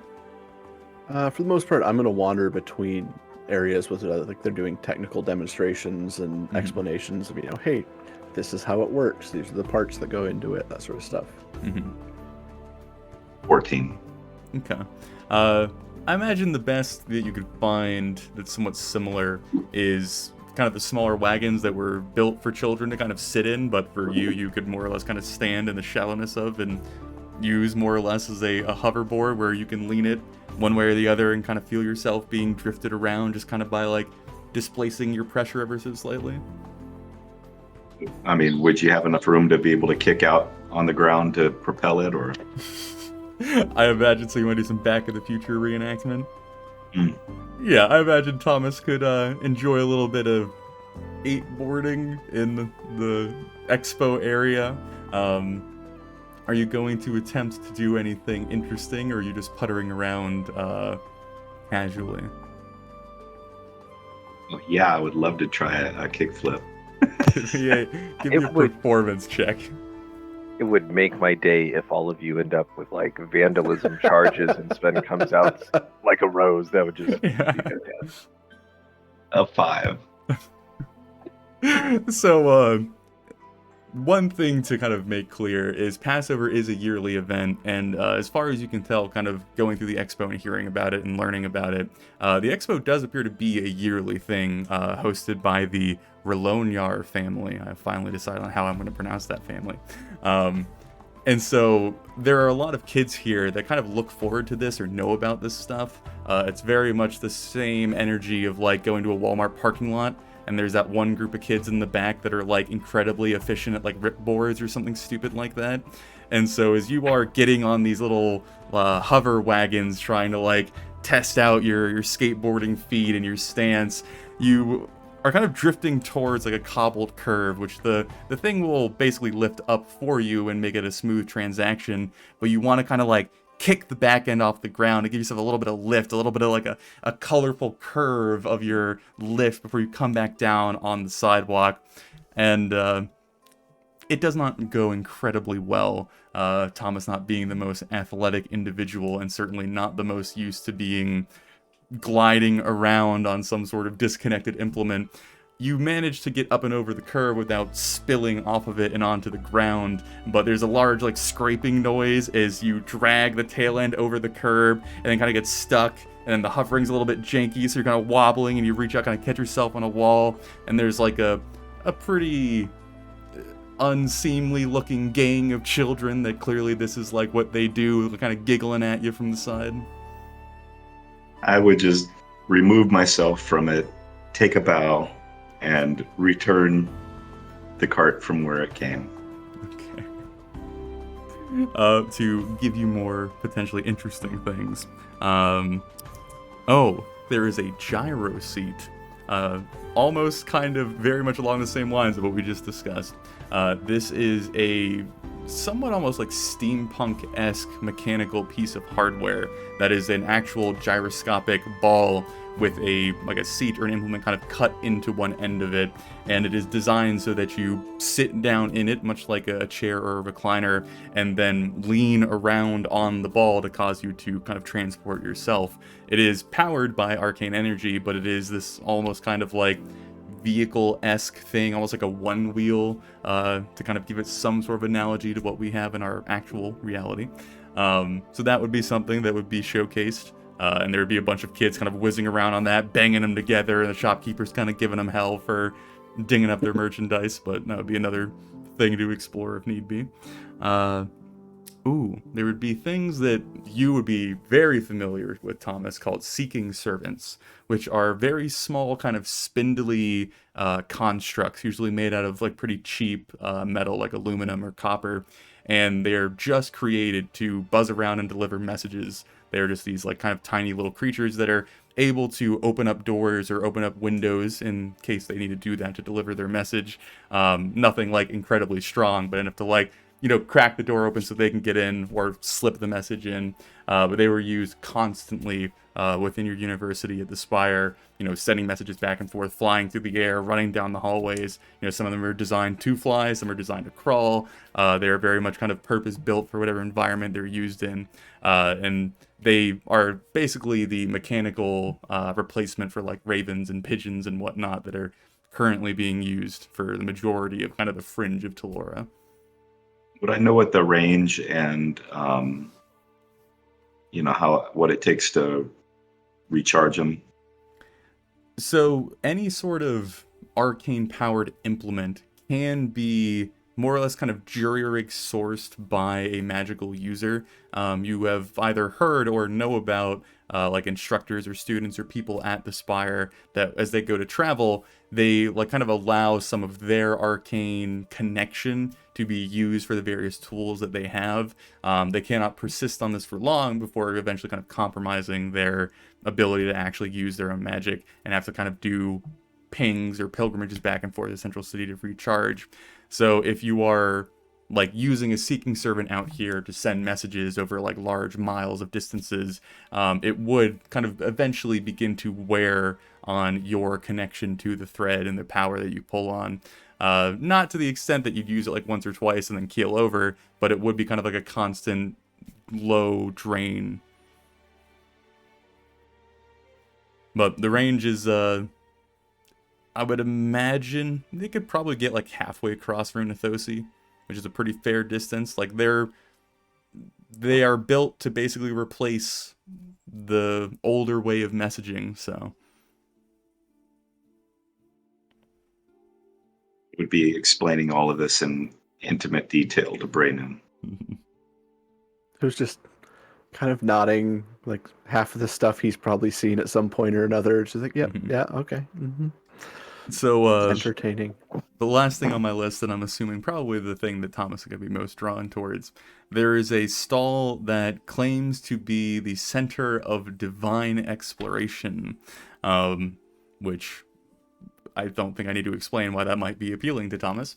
There is a man behind the counter. It's more or less like a propped up stall that has been put up here just for the expo, and he has all sorts of like trinkets and tools and weird oddities kind of spread out on this red countertop that he has stood behind, and he's just glancing over the various people walking by, and he's trying to more or less identify people that might have interest in his wares.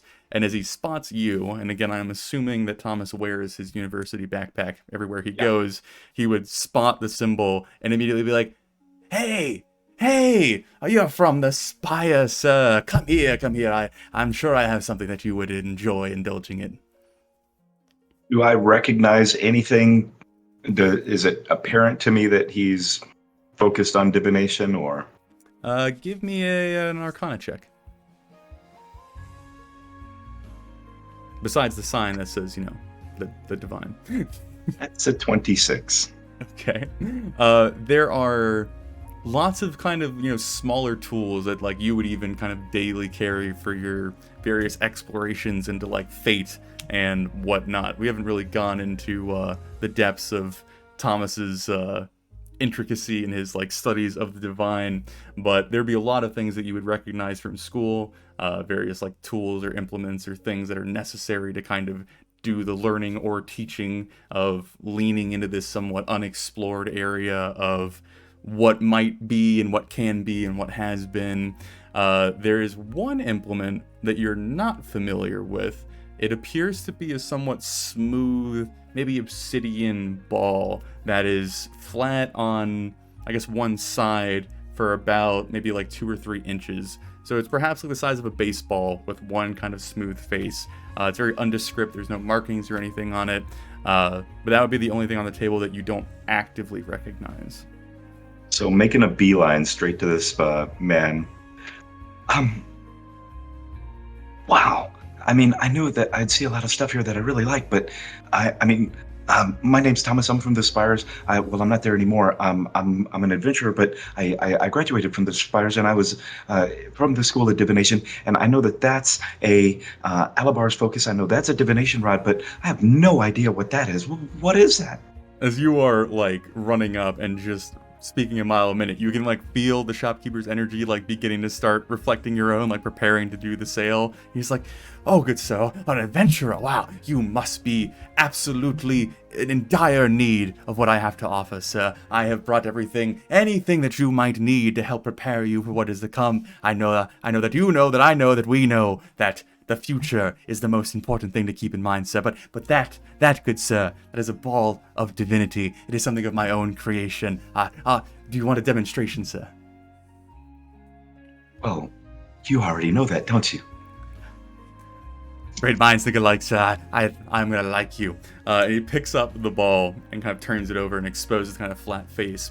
And it looks like some sort of like window has been cut into the center of this sphere. Don't tell me it's a magic 8-ball. And there is a kind of like somewhat translucent crystal sheen over one end. As he picks it up, as you're looking inside of the sphere, there is this weird kind of glittering, swirling substance on the inside, almost kind of reflective of what like a healing potion might look like.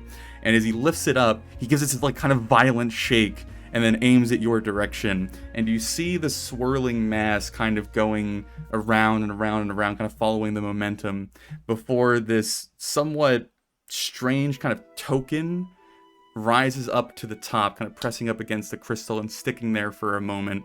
And it showcases more or less, I haven't really come up with the specifics of what the symbol is, but it would be the same mechanical implement of like the wheel and the woe of augury. So a symbol of kind of divine blessing shows up. And he's like, good fortune is coming my way. Do you want to give it a try, sir? How does it work? Do I have to focus on... You take it in your hand, he kind of like puts it in your hand for you. And he's like, and to help guide your connection between it and your mind, you shake it vigorously, you disrupt the very fabric of divinity around us, and it allows the thread and its blessing to come down into the implement and then reveal to you what you must do next or what you might do next. But I do warn you, sir, knowing one's fate is a dangerous, dangerous plight. So, Thomas is naive, but he's a little... This is his wheelhouse. Yeah. So I know that typically divination is a little more involved than shaking a ball. Mm-hmm. I'd like to insight check him. Can I? Go for it. And I'll use a portent of 18. Okay. See it? Yeah.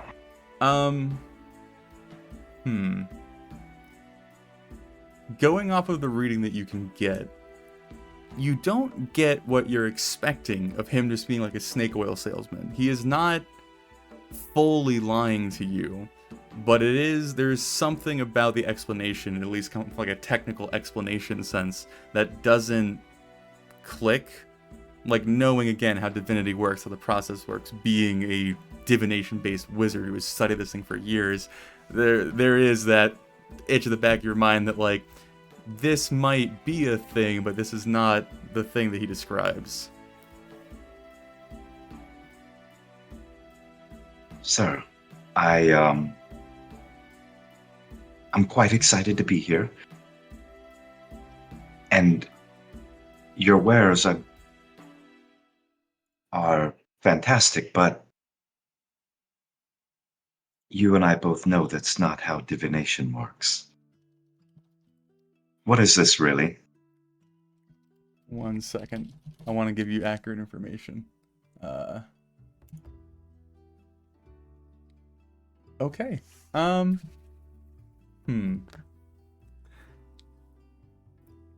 As you kind of confront him, a little bit of the presentation of his appearance kind of fades. Like, I knew you were an astute one, sir. I had no hope of gliding my little alteration beneath someone who is studied at the spires. I'm sure that your keen eye is very much appreciated by those who have taught you, but it is a divine implement, sir, and while it might not accurately tell your future, it does guide you in a truly divine mana. I'm not blurring the line there.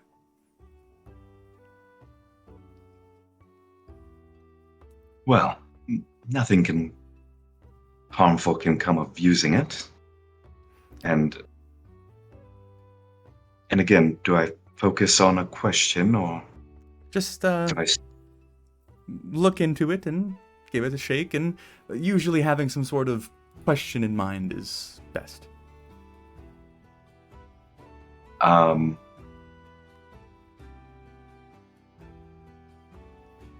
So for the question, I would be focusing on our next contract. Just Okay. no specifics, obviously, because we don't have them. But that's my focus as I shake it. Okay.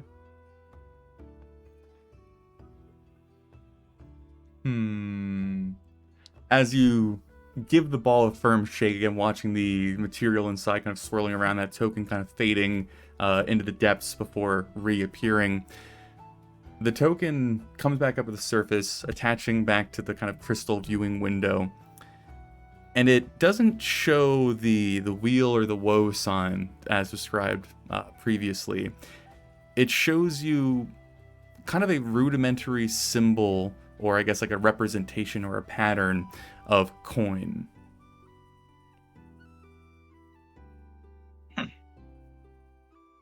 Well, I assume this wealth is coming your way, sir. That is a great boon to be told. Would you mind if I cast Detect Magic on this? Go ahead, sir. I imagine someone such as yourself, that is a trivial task. And it should be trivial, and I cast it. It would glow with divine magical energy.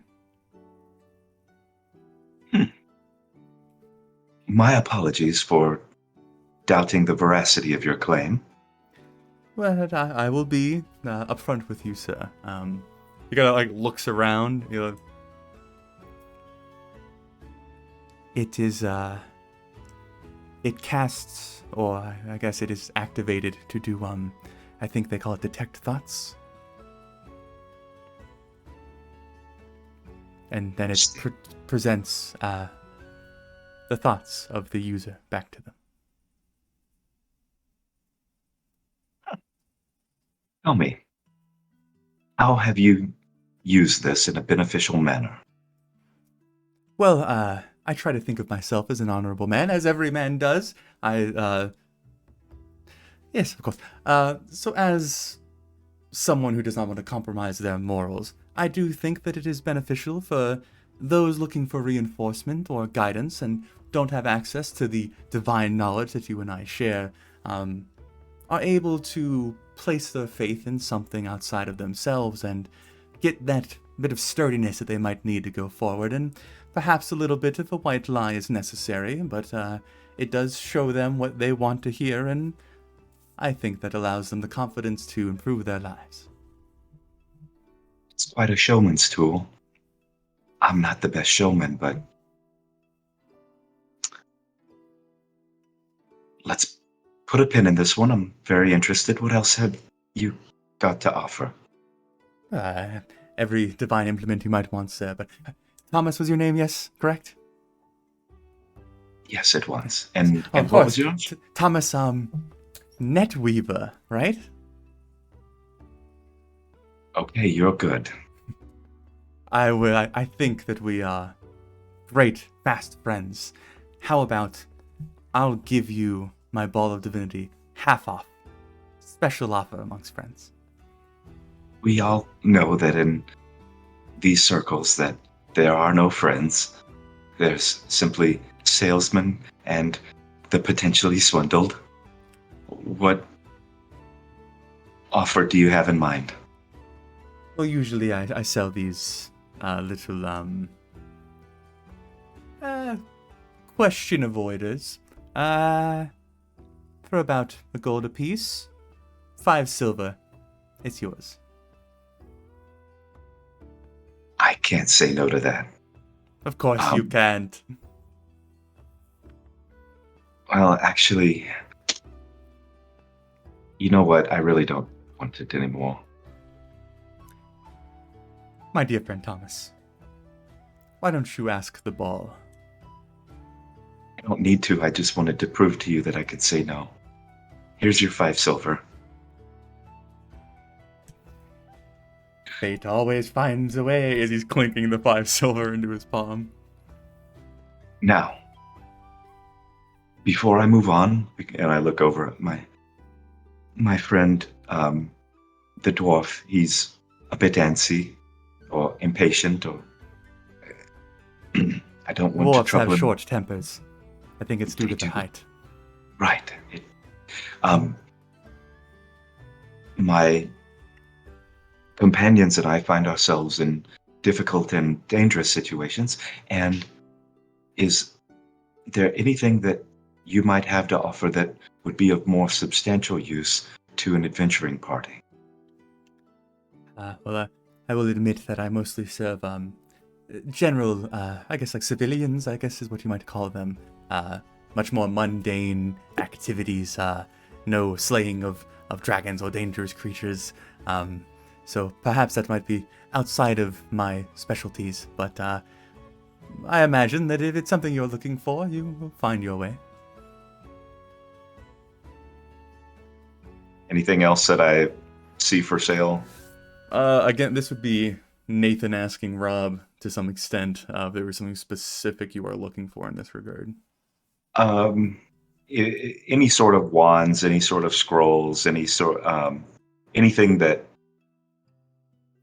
well, like I told him, would have like an actual impact in a fight or prior Nothing to that it. like you wouldn't easily have access to anyway.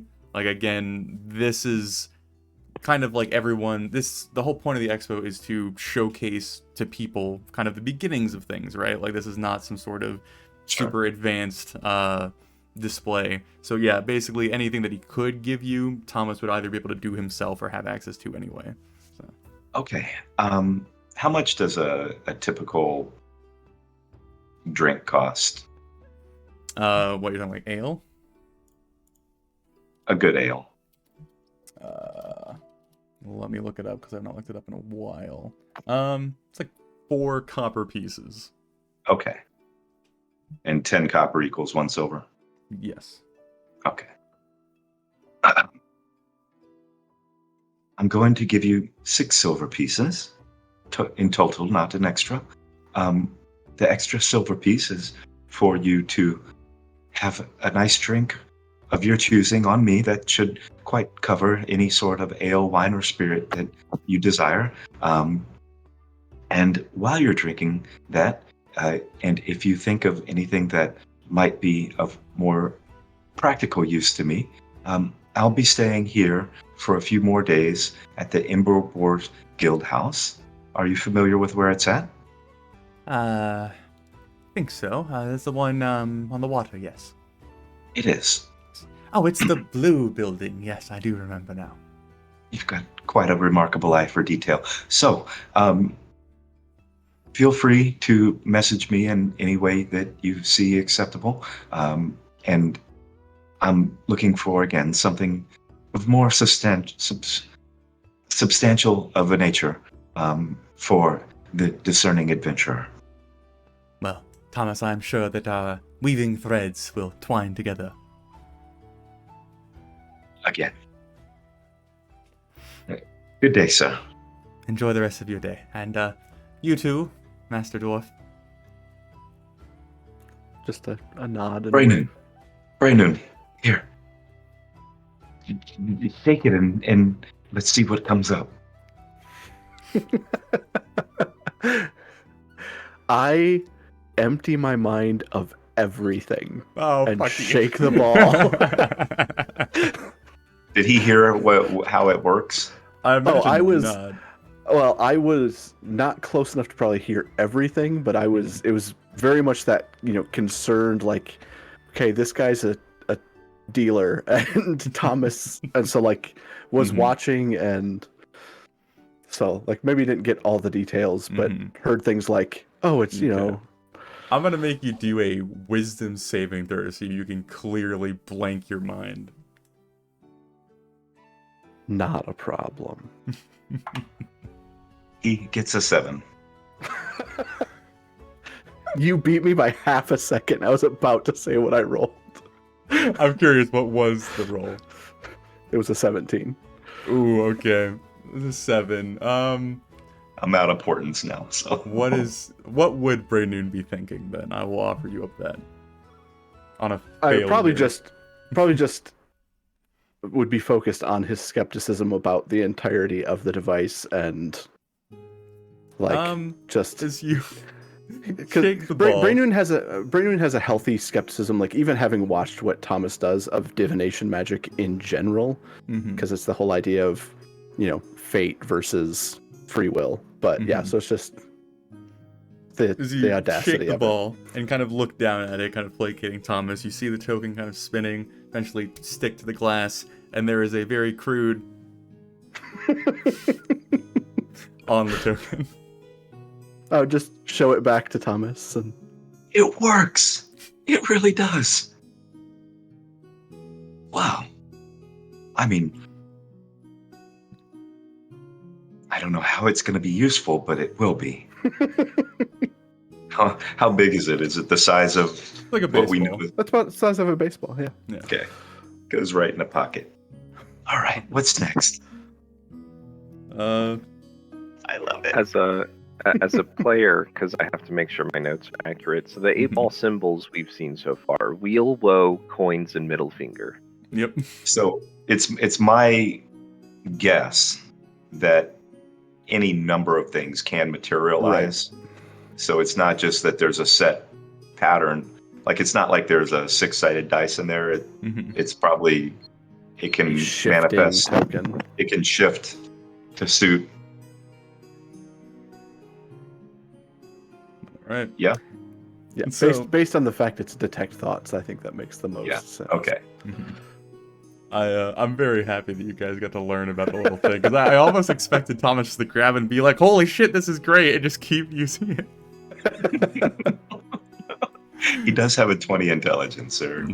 No, I'm glad that worked out. So eventually, you guys arrived pretty early, but with Thomas kind of wanting to dig into everything and Braynoon going around, kind of watching some of the more lengthier displays, the hours begin to kind of go by, and you all would be, I guess I say you two, would be very aware that the colors and the symbology of the family hosting this event is kind of not grossly displayed across this area, but it's clear enough that there's reminders every so often, and there will be chatter that you hear of people kind of praising the event or the showcase, or making some comment about, we really should get this. This is a great, imagine if we could get from South End to North End in 30 seconds instead of a carriage ride, right? That's the general kind of vibe of things going on around you. And as it's getting closer... Oh, go ahead. I was going to say, those are the kind of conversations that Braynoon would have been to, how to implement these things in this place that doesn't have the infrastructure there already.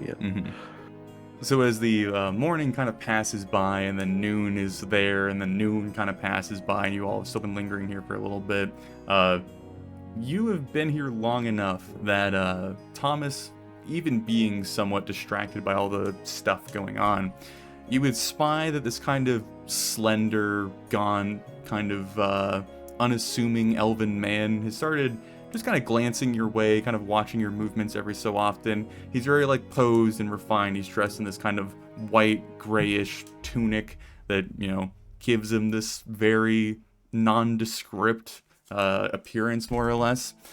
Eventually, you would see him kind of moving through the crowds your way, and as he is approaching you, a few different people kind of stop him, and there's handshakes and small kind of polite small talk and conversation, and things of that nature as he is growing closer and closer. But eventually, I guess I'll showcase. This should put down the old thing and put up the new thing for you all, correct? Yes. Yep. Eventually, this man strides up to you, and he's a very tall, slender elf. He's maybe 7-ish feet, which is pretty, up there. He has very thick-rimmed glasses, which, is not a usual occurrence for people of, like, a common descendants, especially if you are in need of them. But he looks you up and down as his hands kind of clasp very neatly across his chest. Sir, excuse me if I am intruding, but it appears that you are from the central city, from the spires, yes? Yes, I was a student there. He reaches a hand down towards you. He's like, it is a pleasure to welcome you to our city then, sir. I've been to the spires before, and it is quite the impressive sight, and I hope that our small display of your home brings you some comfort. More than that, it's bringing me quite a bit of joy and some hope that what I found to be commonplace but quite what would be the word? I took it for granted. I hope that it finds its way here. Yes, well, I don't know if you are aware of me yet. I don't know how long you've been in our great city, but I'm Hallamore, from the fabulous family of the Relonor. I did not fuck that up in character. As he very gracefully kind of clasps your one hand with both of his own, kind of gives it another shake. He's like, I have been making it my life's goal to help bring some modernization to Messidore, and it is splendid to see individuals making that trek. I know it is quite the journey. It's several months by ship, correct? It was, but quite worth every minute of it, as I'm finding. And your city, while not as advanced as the central city is, it has quite a charm that was never to be found there. May I ask, I do not know how, what's the correct term that I'm looking for? What level of education that you have completed? I'm not familiar with tieflings and their aging process. I have completed my initial course of study in divination magic at the Spires. I've graduated with honors and laureates, and to answer your question, I'm still rather new. Well, perhaps this might be a bit beyond your academic knowledge currently, but I am very much putting a fair amount of my family's wealth into creating a beacon that I hope to craft that reinforces the essence of the eternal thread from Central City, so we may bring modernization here. I have had many scholars put to work on it. I have been indulging myself in quite the rabbit hole, and if you're ever interested in perhaps more lucrative work than whatever you are currently doing, I would be happy to make the proper introductions. As it stands, I'm currently under contract with the Ember Boars Guild in the League of Obsidian Warriors.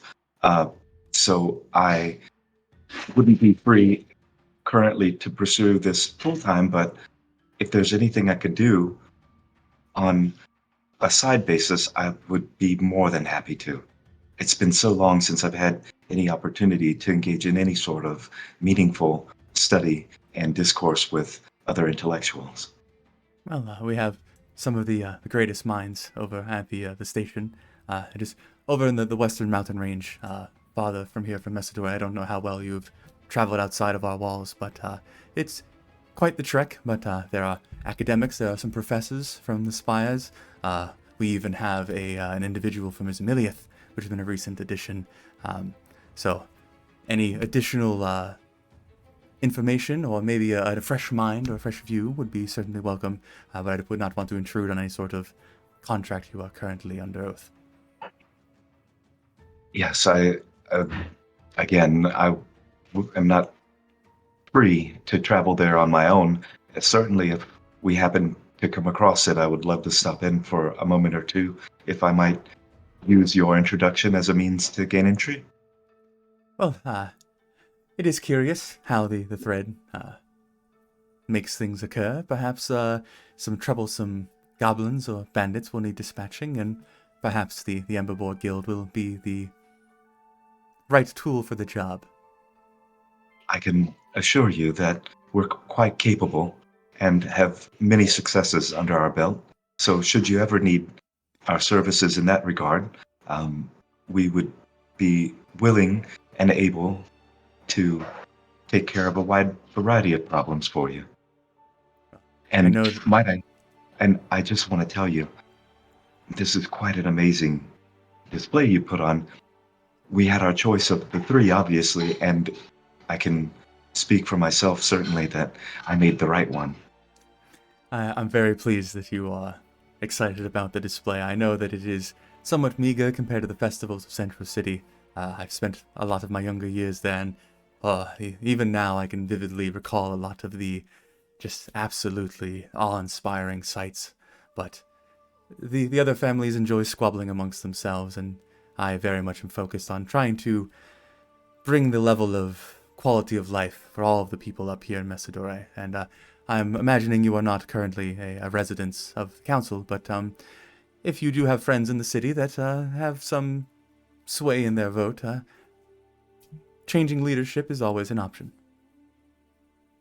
If I'm ever in the position to persuade somebody, I'll do my best. It's certainly been a pleasure and an honor to meet you. Yes, it has been the same, and I imagine we will meet again at some point. So until our paths cross again, I hope you enjoy the rest of the festivities, and whatever wish you bless upon your flower comes true. Quite gracious, as you as well, sir. And he would bow his head and begin kind of going on to the next person. Brandon, guess who I just met? I met Halinor Rolinar. He talked to me like I was actually like somebody. Like You are somebody, Thomas. you know what I mean? Somebody, not just a regular like. I mean, when I was at the Spires, people just talked to me like I was a student. And then when I joined the Ember Boar, well, I got talked to the way you guys talk to me. And then there's the way that other people talk to me, which is either to try to sell me something or to basically just ignore me or whatever. But he talked to me like I was important. That was a kind of a nice feeling. People of your intelligence and skill tend to be important, Thomas. Huh.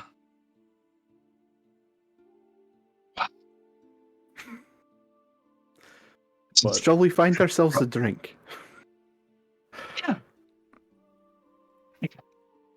So, Feeling quite inspired.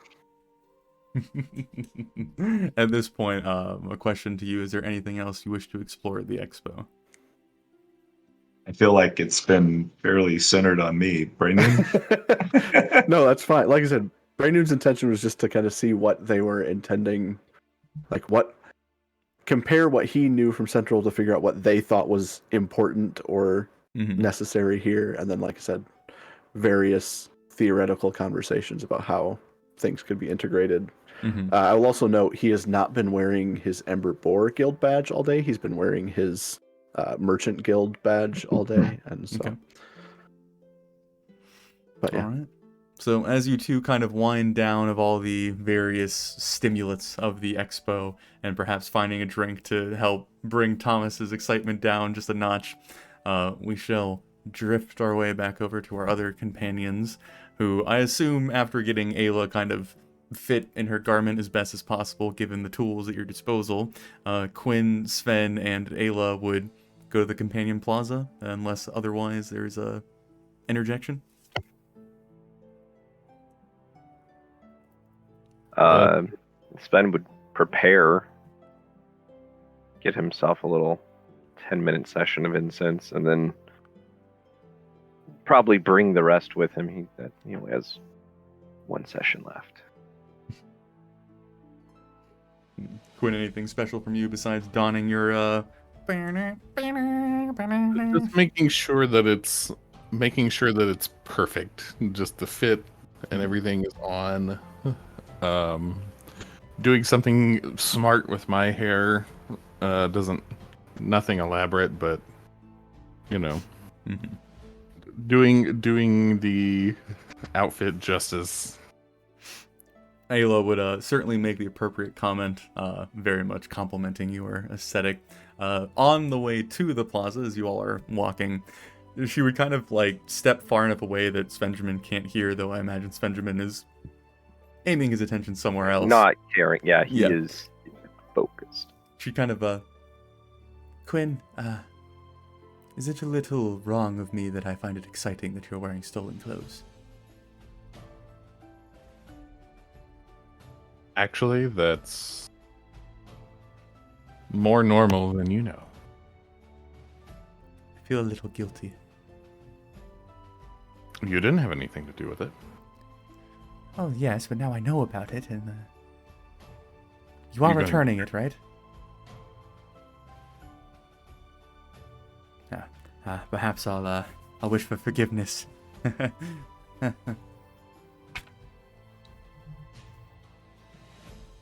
I don't see that you need to be forgiven for anything. Well, not yet. So as you all make it to the Companion Plaza, which would be over in Old Town, let me grab... Which one is it? That one. Up. Beautiful. All right.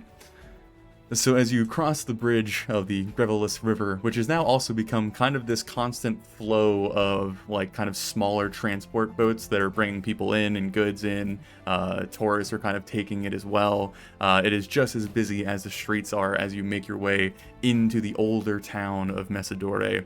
And one of the main plazas over in this kind of more upper class part of the city has been truly converted to this kind of like stage or presentation area or plaza, I suppose.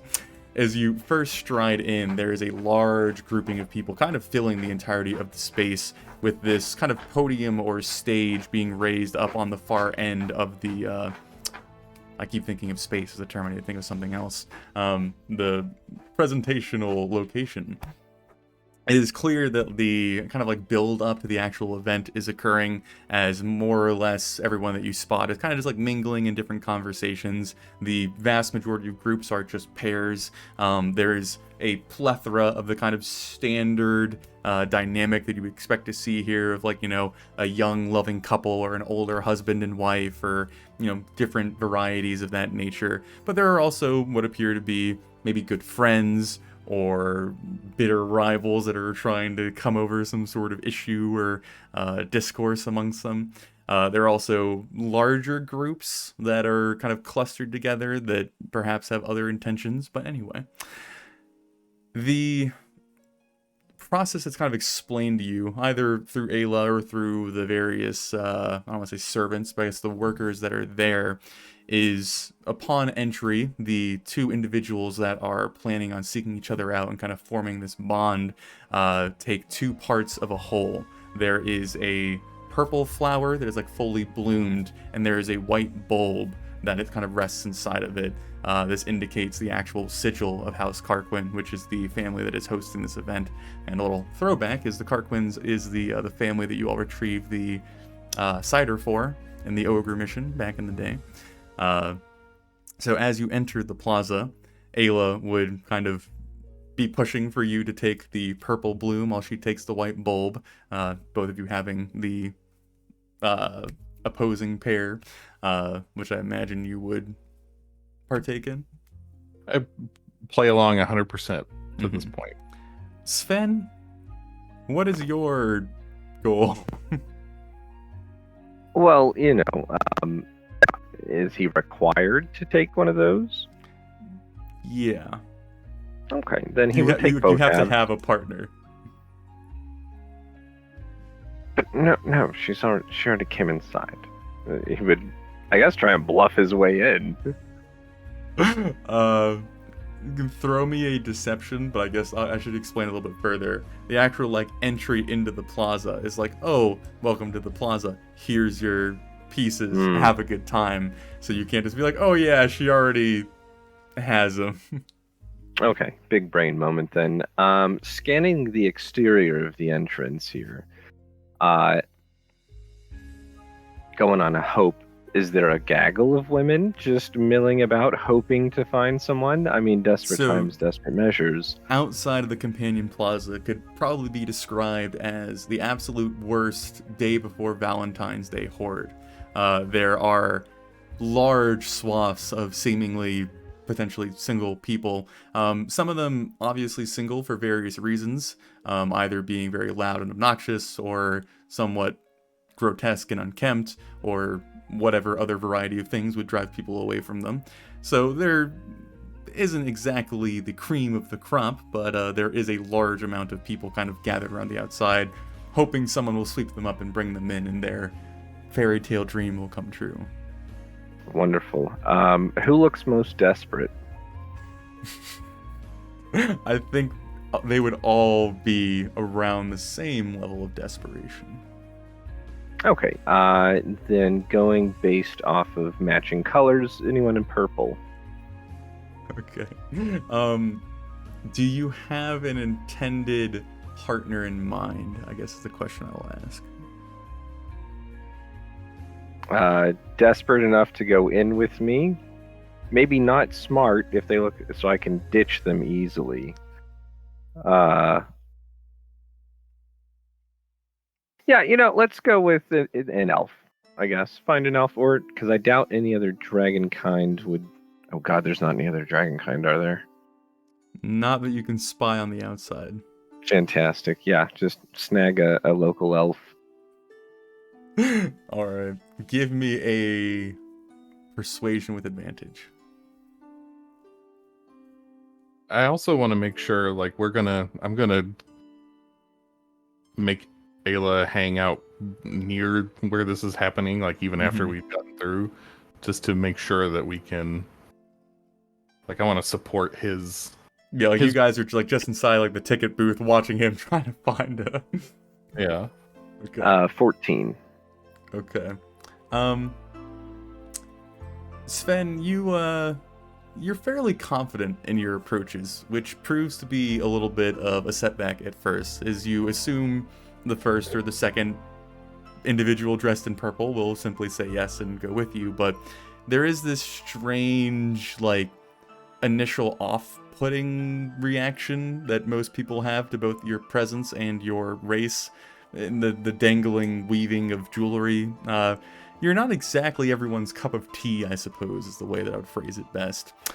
Before eventually you see a gentleman leaning up against the wall in this kind of purple jacket, or maybe even just like a refitted gambeson that's maybe a size too large. And as you approach him, you both kind of make this subtle eye contact of like, yeah, and there's this like literal momentary conversation of like, you really want to get in there? Here's the deal. We get in, we find our own partners, we get out.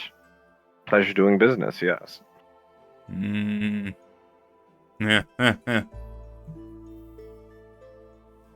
would like grab your hand and start walking towards the ticket booth. Holding it out, like... Alright. So as you are brought inside, Quinn, you I would... wouldn't even need convincing to go to a party with the Liberace dragon. Ayla would kind of look up at you and look over at Sven and look at your partner, who is immediately as you get through and you both like have your various accessories, are like... And then he just walks off into the crowd, and it was like, I don't think that's supposed to be how you...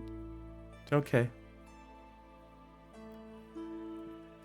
Everyone will dance their own waltz, my dear Ayla.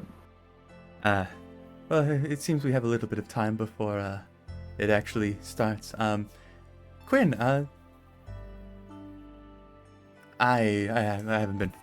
haven't been dishonest with you, but I'm sorry, I'm a little... My parents actually met at the Companion Plaza a long time ago, and well, I know that I'm not trying to imply that obvious, but I've always wanted to come here and see what they saw and have a little bit of an idea of how it all began with them, I suppose. So I don't expect anything, but I do very much appreciate that you brought me here today. Say no more. It is an honor to help make this happen. Well, supposedly, I don't know how much I believe this, but it's a very romantic thought for when you're younger, I suppose. But the proximity of the thread helps like strengthen the bond between individuals, or whatever connection the souls may have. I don't know if I believe in soulmates, but for those who do, this is, I guess, the event for it. The whole, I guess, purpose or the little game, I suppose, is you must find them without any of your normal senses. And a few people try and play little games, like trying to learn little hand signals, various workarounds, but I enjoy the thought of leaving it up to, I guess, something that I don't understand. It's a wonderful thought. Well, if we do find ourselves and we can join, then if there's prizes, that's a thing. But I'm sure they'll explain it. I'm sorry. I've never done this before. I'm a little nervous. I think that I'm going to get us both a beverage. Well, we have to drink some of the cider when we start. It's a tradition. Are we not allowed to have anything before? I think we can, but hopefully don't dull your senses too much. I do want to find you. I think it's more about achieving a state of clarity. Sven, are you... Yes, what? Are you gonna try and find your gentleman? No. No, actually, no. Ayla, you live here. That's right, you're my source of information. And tell me, have you heard any rumors of unhappy couples recently? Like particular people? Well, yes. I don't know everyone in the city, Sven. It's just such a backwoods. I would assume that gossip travels like wildfire. Sven, I live at my desk. Giving her another once-over. Oh, yes, that is right. Okay, I'm going to go drown my worries real quick and see if I can find anyone gossiping. Ayla kind of looks back over to you, Quinn. Is like, should we intervene? No. Y'all have fun. As I said, he'll do what's enticing for him.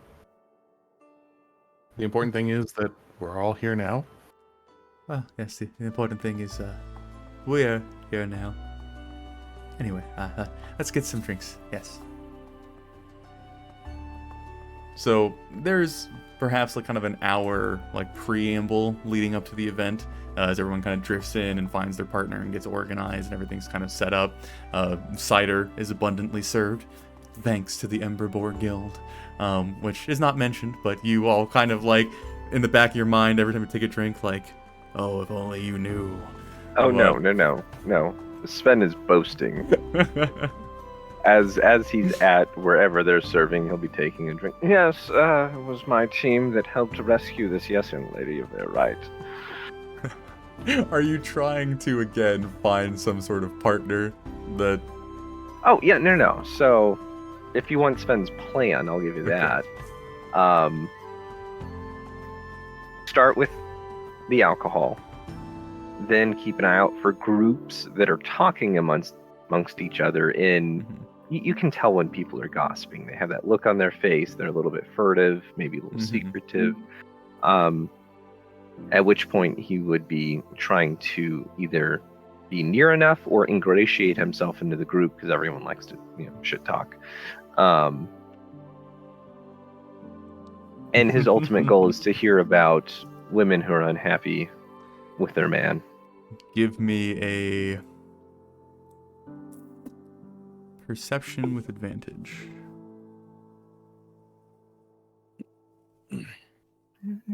Could be worse. 16. Okay. Give me one moment.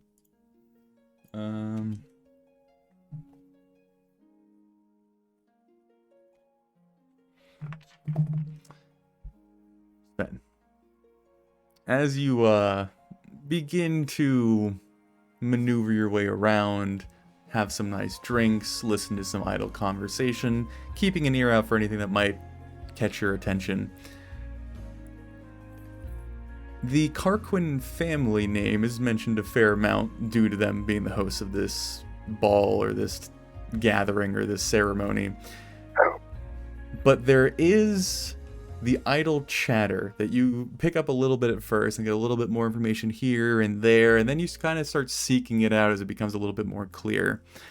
The youngest granddaughter to the reigning, I guess, husband and wife couple of the Carquin family, which for note-taking sake is Gantar Carquin is the husband and kind of the leader of the Carquin family, and Civis is his wife. They're currently the head of household for the Carquins. So their youngest granddaughter, Talora Carquin, is betrothed currently, but can't get married until her and her betrothed find each other in the Companion Plaza. And they've been trying for several years now and still have not been successful.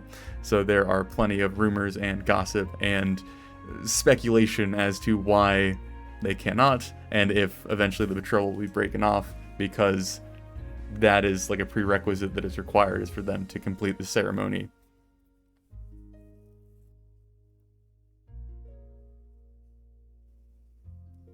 That's worth following up on.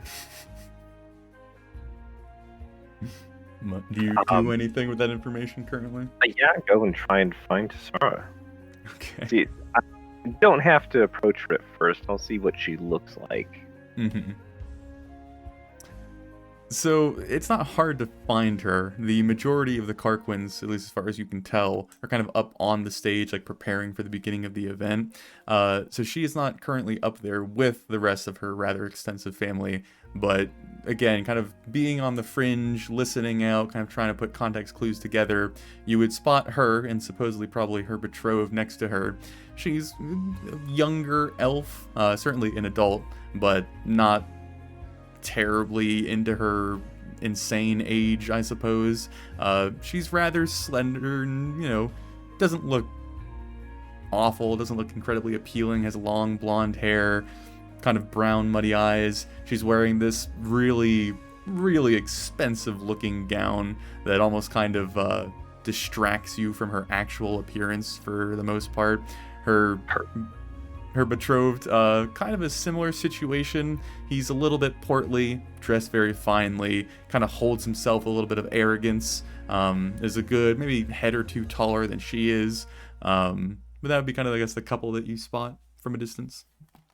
Wonderful. And get as close as I can without getting too conspicuous.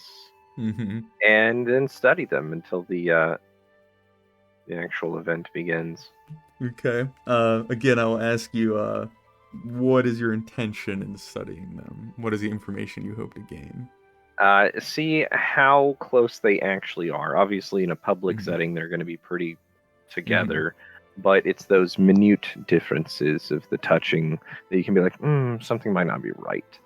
Give me an insight check, then.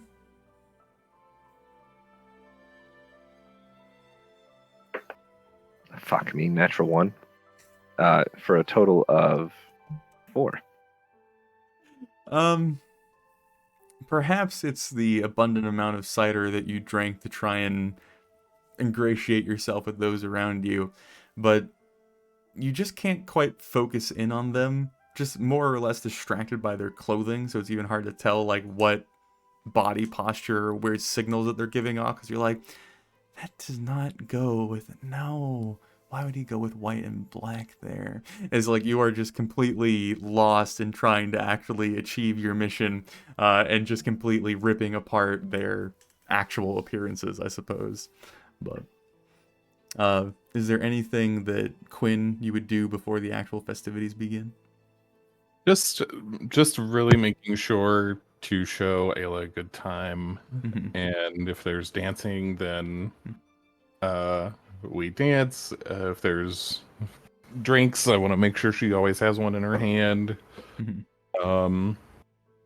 And mingle, like if she comments on anyone, like, oh, their outfit is amazing, or oh, I can't believe they're here, they're super important. I will drag her and make her come with me to mingle and strike up a conversation. Okay. And I will work in to every conversation. Like if I can, I'll make a comment on their clothing, and they will probably comment on mine out of a sense of courtesy. Mhm. And then I will say, oh, well, if you like it, you should ask the Dragonborn fellow over there about who we are wearing. Okay.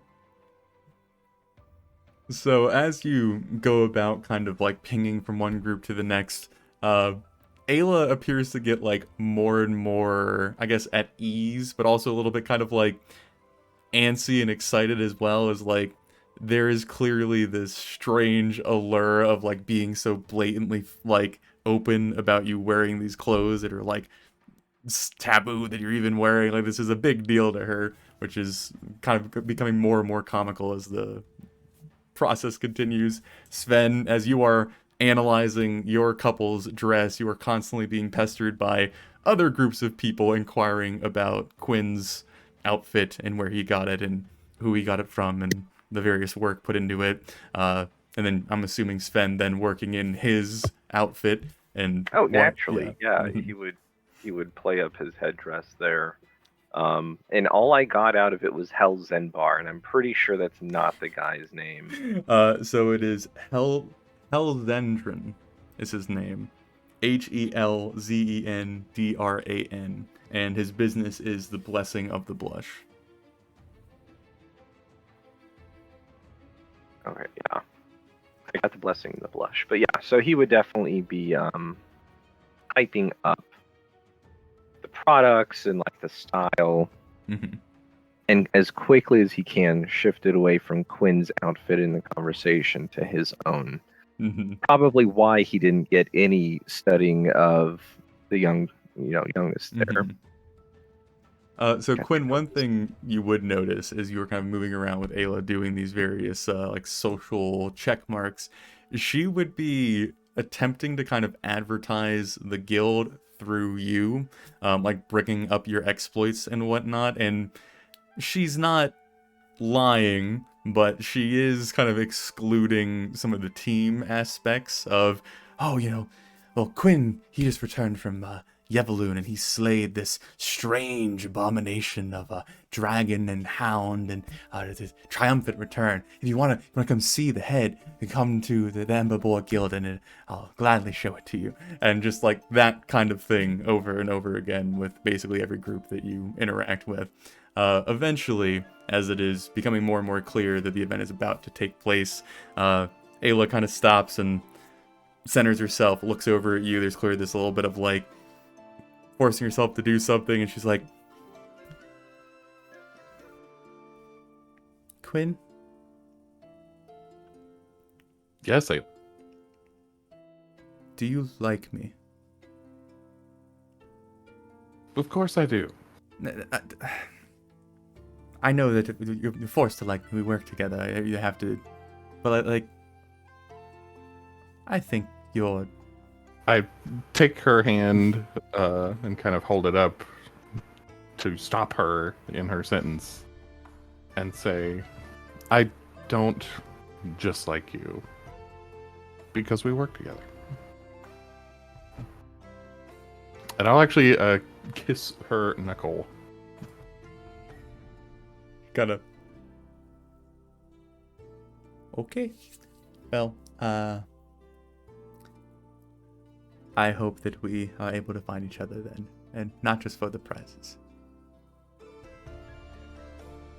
Is that starting soon? I think so. And as you are talking, there is this kind of rising, rolling drum beat that kind of grabs everyone's attention. The large crowd in the plaza all kind of turning towards the stage, and you would see the rather kind of proud and elegant and composed husband and wife couple stepping up. There's like a little podium that they are now behind. They both kind of raise what you all would understand is kind of a like a voice amplifier device that they just like kind of press to the side of their neck as they begin to speak. And I can go through the entire lecture if you all, or speech if you would want, but I can give you the spark notes as well.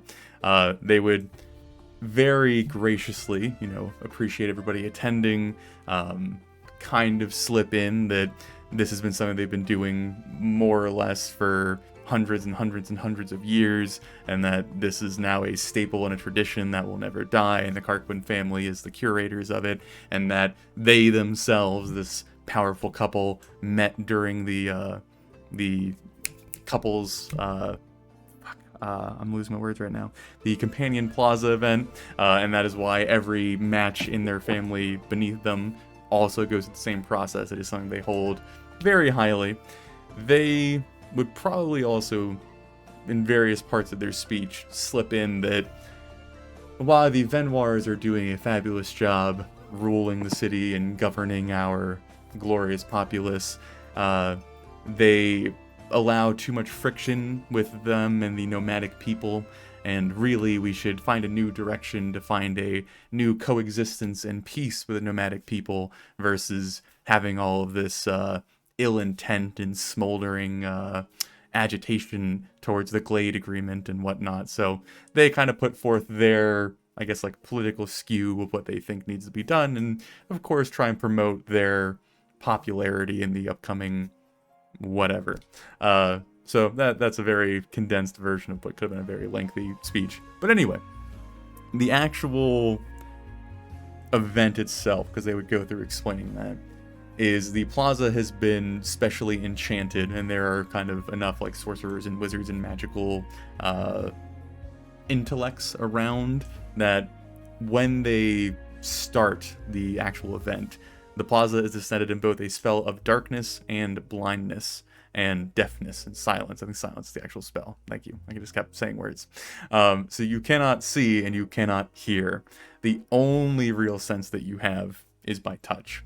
And so when the spells begin, you all will be grabbed by various, helpers or assistants, moved randomly about the plaza, and then left to your own devices to try and find your partner with only your intuition, basically, is the concept. And once you do find each other and your two pieces make a whole, you create a little bubble for yourself in which the spells no longer take effect, indicating that you have finished the completion or the coupling, and then so on and so forth. They would also indicate that the first 5 to do this achieve various gifts and goals and all that kind of stuff and rewards.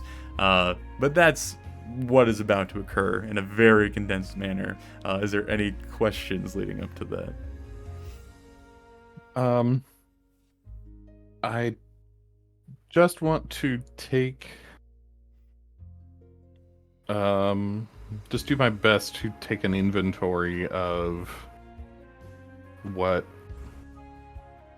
Ayla feels like. Just as a function of everything we've been doing up till this point. Yeah, it's really working to commit that to memory. Now imagine there's a lot of like couples in the plaza currently like touching each other's hands and like doing this number, like trying to get very intimately familiar with everything they might bump into. Sure. Sven, what are you doing leading up to this beginning? Watching Tasara, seeing where she's eventually going to end up on the bubble. Okay. Attempting to get close. All right. And this being kind of not an ideal situation, mainly noting whatever the hell she's wearing on, like, that would be easy to discern by touch. So any hard parts or exceptionally frilly parts. Okay.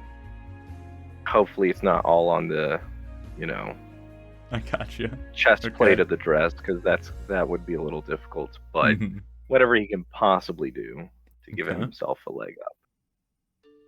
All right.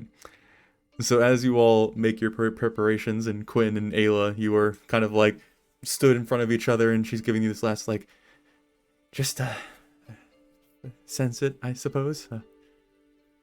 Well, we can do this.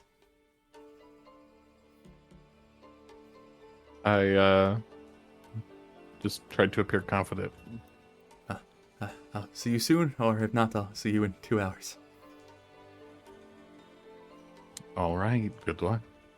And as the kind of rising drum beat grows louder and louder to the point that it is difficult to even like have a conversation, the cheers of the crowd around you begin to kind of grow as well, before all of a sudden this kind of instant snap.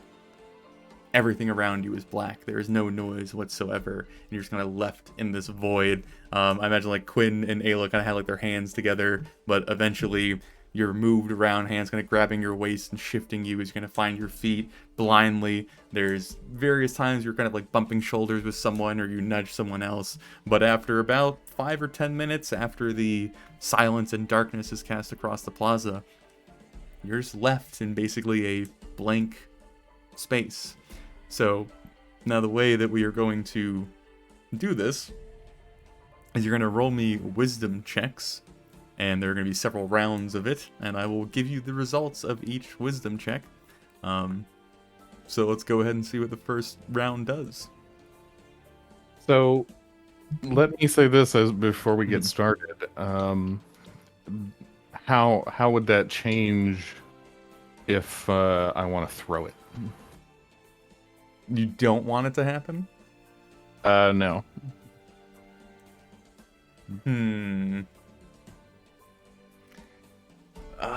That's a difficult question, because like you trying to not make it happen could just as much lead to the success of it. Throw me a percentile dice.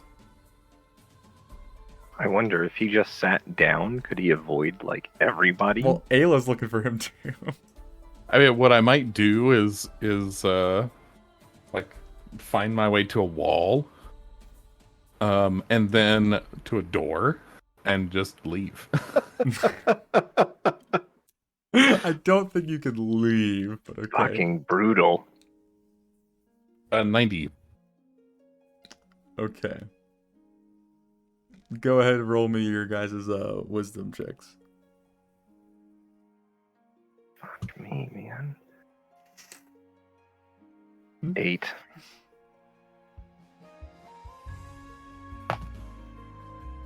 It's just straight wisdom. Yeah. 14. Okay. Sven is you're kind of left alone. There's this kind of like strange feeling that comes over you of like, I'm really alone right now. I don't know where Quinn is. I don't know where Ayla is. I don't really know where my target is. I don't even know who my target is. This is kind of sad.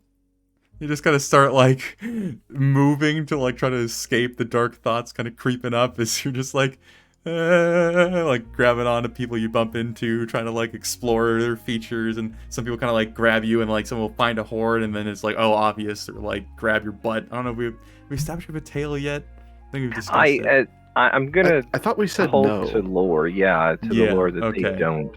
As much as I hate that, I'll stick with it. All right, but yeah, your first little segment of searching, you don't, as far as you can tell, appear to find any identifiable clothing that you would try to seek out on Talora.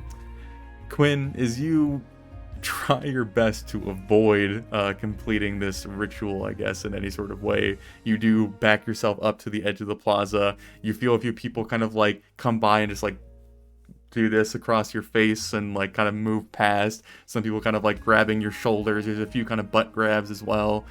Just various people trying to find their partners, I suppose. And go ahead and give me another wisdom check, gentlemen. Can I add something here? What? Understanding the potential hopelessness of this situation, Sven's going to change tactic and essentially rub every hand he finds in the hopes that someone will just go for it. Okay. Oh, that's pretty good. 19. Quinn. 17. Okay. Quinn is, you're sat there in the darkness and you're just kind of content and waiting this out, I suppose, as poor Ayla is probably out there searching desperately for literally any sign of Quinn. Appears to go by. I actually have a strategy in particular. Like, if I ever feel something that feels like Ayla Mm-hmm. from my previous, like, trying to commit her to memory, Mm-hmm. I will frantically grab for buttock or thigh or breast, and then in a creepy old man voice go, sorry, and then move You are away. in silence, but I'll take it. The also another thing is once you come into proximity, your like spell would dispel. So she did stumble upon you. Oh, I thought you had to feel around for each other first. Yeah, I mean like you have to find each other, but like if she grabbed you and was like searching you, I think that would be enough to quantify. I think you should take his response and make that Yeah. what action. Like in the dispel lifts and he's just like, ah, sorry. Just completely like bald faced, just whatever. But as you are still seemingly succeeding in your plan, Quinn, Sven, you are desperately trying to convey any sort of sensual emotion you can through simple hand gestures and touches and maneuvers. I don't know how you can make a handshake sexual, but you are certainly trying your best, also given the clumsiness of dragonkind hands. It's probably been about 30 or 40 minutes through the 2-hour section that this event takes place. There's already been like 2 or 3, I guess, like waves of arcane energy that kind of indicate that people have found their partner and they have kind of got led to the stage. Eventually, as you are stumbling around, just kind of grabbing people, and then you're like, oh, that's a dude. Oh, no. You touch hands with someone, and you're like trying to explore who it is. As you like move from the hand up the arm, you feel like cloth, and you're like, okay, this is a jacket. And then all of a sudden, the spell lifts. God damn it. And you are face to face with the gentleman you came in with, who is wearing the purple gambeson. And you both look up from your hands, and he just goes,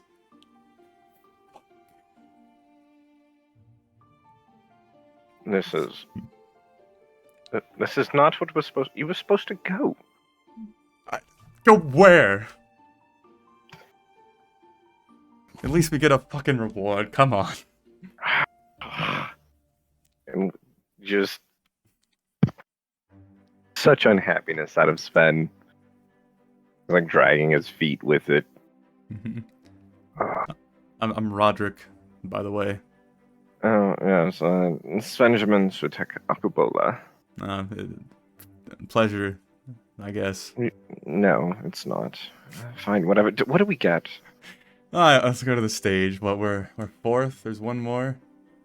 Ah, fuck. Quinn, go ahead and roll me a wisdom check. 12.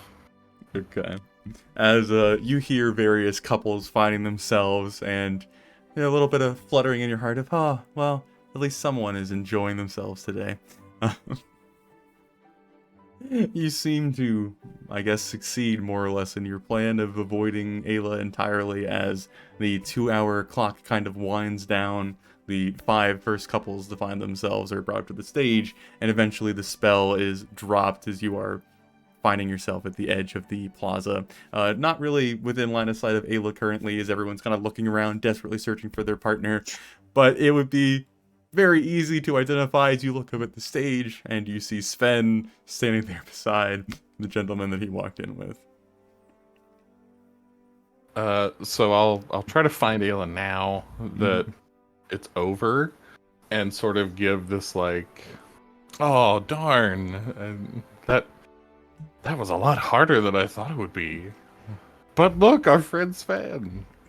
Let's clap for him, Sven. She looks like heartbroken, but she's like clearly trying not to really show it. She's like, yeah, no, I thought I found you a few times, but it's okay. It was fun. Let's Sven. Maybe he did find his soulmate. That would, yeah. They're distinctly not touching. Yeah, you guys are both just. Well, as you gather up with Ayla, Sven, you are on stage with a bunch of couples that look incredibly pleased to have accomplished their task. And then you and your partner, the Karkwin husband and wife, return to the stage, make another speech, kind of applauding the success of everyone that had finished. Because even beyond the 5 that had finished first, there was probably about 20 or 30 so couples that found themselves and completed the ceremony, and they're all kind of standing there, you know, leaning against one another, more close to the front of the pack of people, I suppose.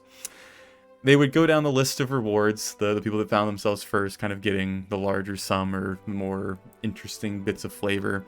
Eventually, you being the 4th couple that had found themselves, you were brought up and they kind of like gesture to you, waiting for you to like do some sort of like, you know, excited or gleeful expression, which, you know, your partner Roderick just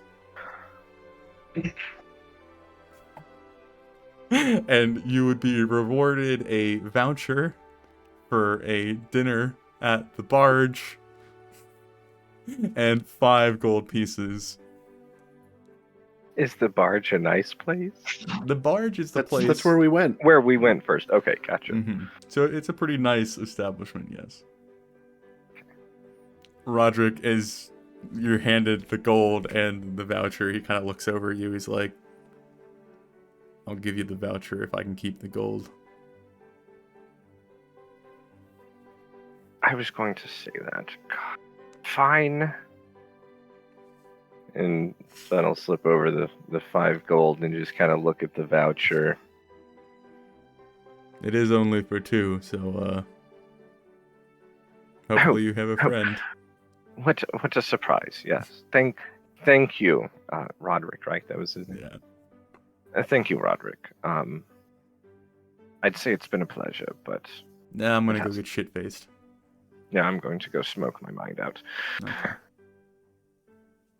Actually, no. I think Sven would be like, you know what? Would you care to join? I'm into some heavy stuff. They really are so. Have you ever Okay, tried the Devil's Circle? It's the one with the 2 sides. Mm-hmm.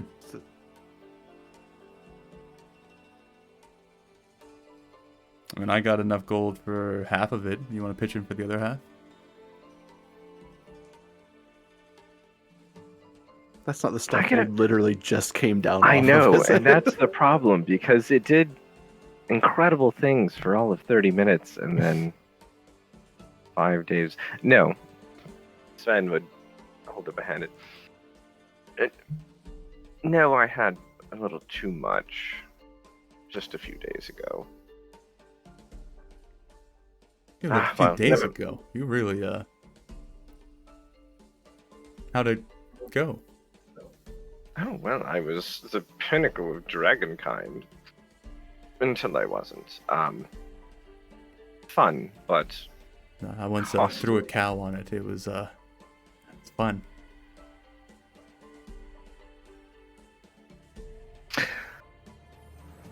No. Thinking about the letter and the requirements for that letter. I do not like this place. No, my apologies. No, Roderick. Enjoy. All right, Slenderman. Well, yeah. And then he just like walks off unceremoniously. Yeah. So, Sven's gonna go drink. Ava kind of looks up at you, Quinn, and she's still working through things. Well, I don't think Sven will need his voucher.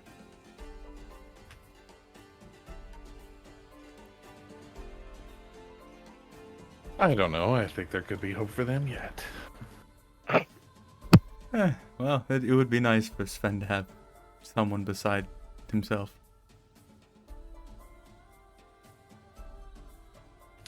Well, now what? We don't have long before the flower floats. We should go find the others and young Ava. Yes. I wonder how that reenactment was. You seem close to her.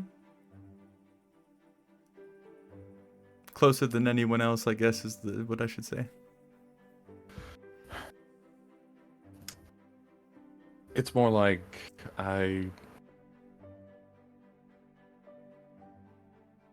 I feel sorry for her, and I feel like I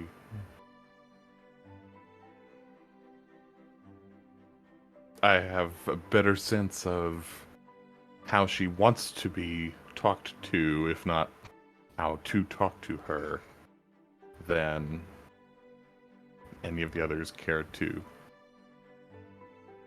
Oh, I guess she's lucky to have stumbled upon you then.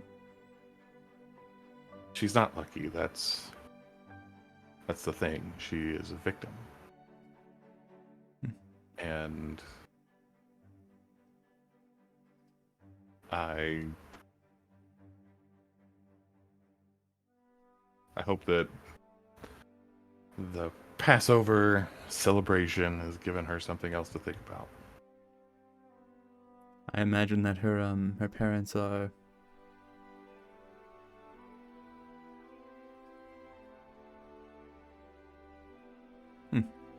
Well, maybe we'll find her a place here. I don't seriously expect her to join the guild, but what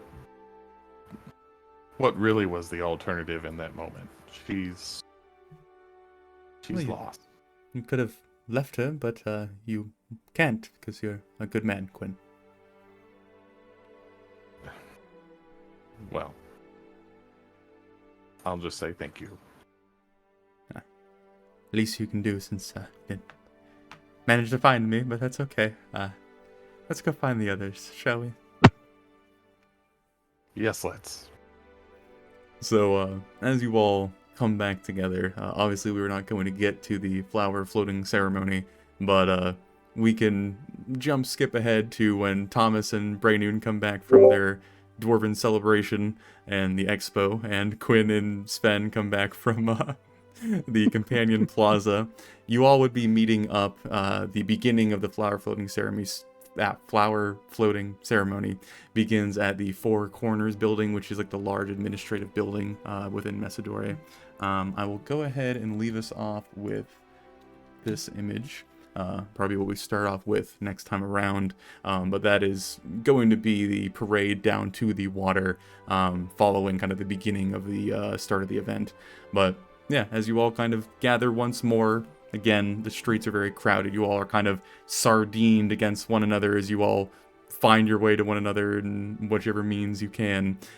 Ava being absolutely thrilled to explain every small detail of the slaying of the dragon and how cool it was and how she could have done it if, like, you know, she was there and she was telling people how she slayed a dragon, and Ava being Ava. So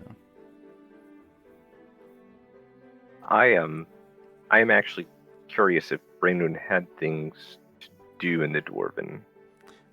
I imagine we do. Yeah, I mean the only I don't even know if you'd call it important thing of note is, like I said, I want to do a walk by of the Knotted Beard Brewery and just see what state that's in. Otherwise, just looking to find a place to sit down, hang out with a bunch of other older dwarves, and just kind of shoot the shit for a few hours. I do have a lot of stuff for like Passover and dwarves and their kind of whole thing around it. A little bit too much to get into right now, but we can certainly go through that when it is more prime time. But as you do pass by the brewery, it's not burnt down. Thank the thread. It seems to be operating yet again, and if you do kind of like ask some of the employees or who's around, the tomb beneath the structure has been cleaned up and made some sort of archaeological dig or some sort of ancient site. So now the owner of the business is rather pleased because his building is now clarified or classified as a historical monument, which he very much likes to now promote. So that's a bit of the fallout of what you get to know. So.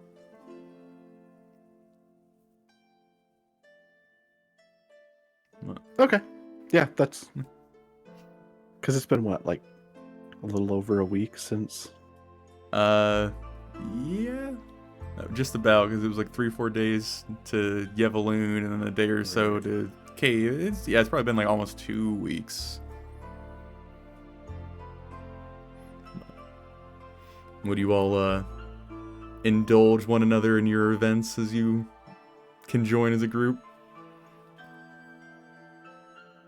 Yeah, why not? Yeah, it's Sven. Yes. Do me a favor. Yes. Shake this.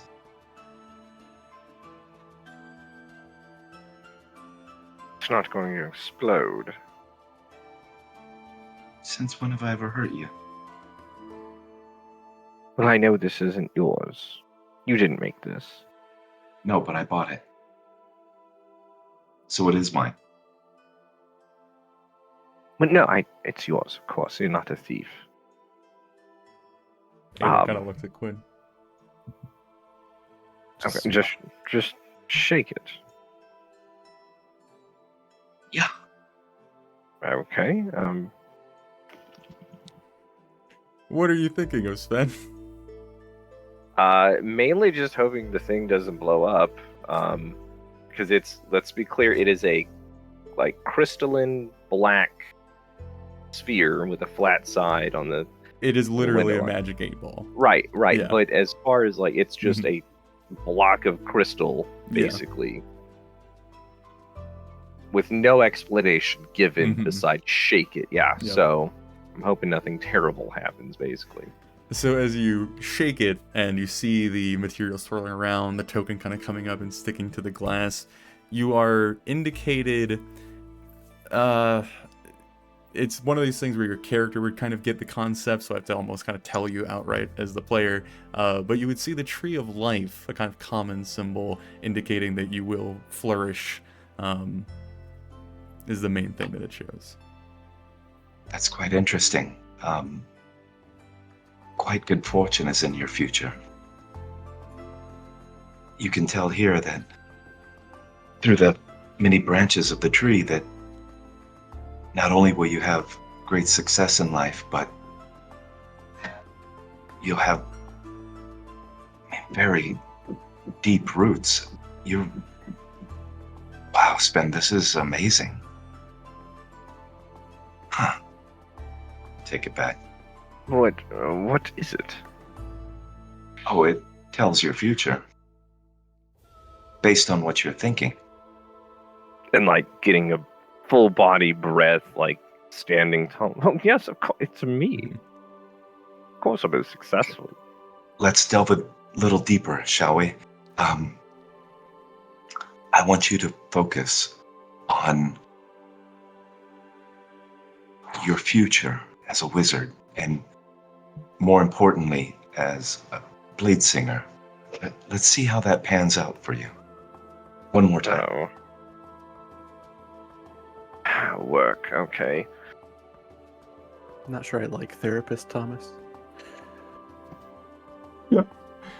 So you're thinking of How your much work it future. is to be a wizard, and especially a blade singer. You see a burning book. Perfect. Yes. See, Thomas, I don't need to study anymore. Not that I Yes. did, anyways. I think it means that your power will be such that you will. That's quite odd. What demon have I I think created? this is saying that you will transcend all knowledge in your power. Very interesting. I knew you were great, Sven. Thomas, don't discount yourself. Oh, I've seen my future. I'm not discounting anything. But it's you we're talking about right now.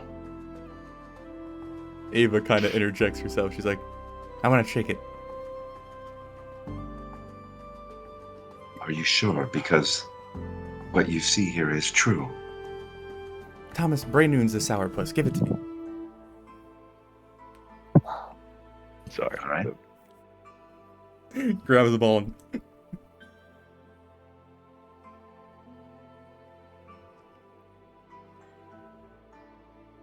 It's a skull? Ah, you're quite the dangerous one. Or I'm People gonna should. die. Well, we're all going to die. But this is as it relates to. I'm quite certain you're foes. Too many in one day. What showed up again? The skull? It knows what it's talking about. Quinn! Throws it to you. And I have no idea how this thing works, right? No.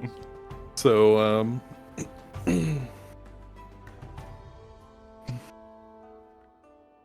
I am thinking about the mystery figure that was following me before we left. Mm-hmm. And that's what's in my mind when I shake it. Oh, I love D&D, baby. You see the token pop up, and is the symbol of a vest. And as you see the image of the vest, there's this like moment of like, huh. And then you feel something in your vest pocket.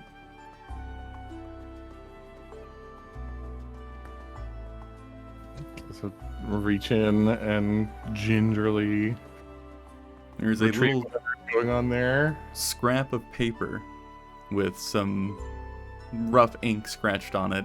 It is a triangle with 3 vertical lines through it, which you would recognize as a symbol that you used to use in your various occupations. And that is where we will end today's session.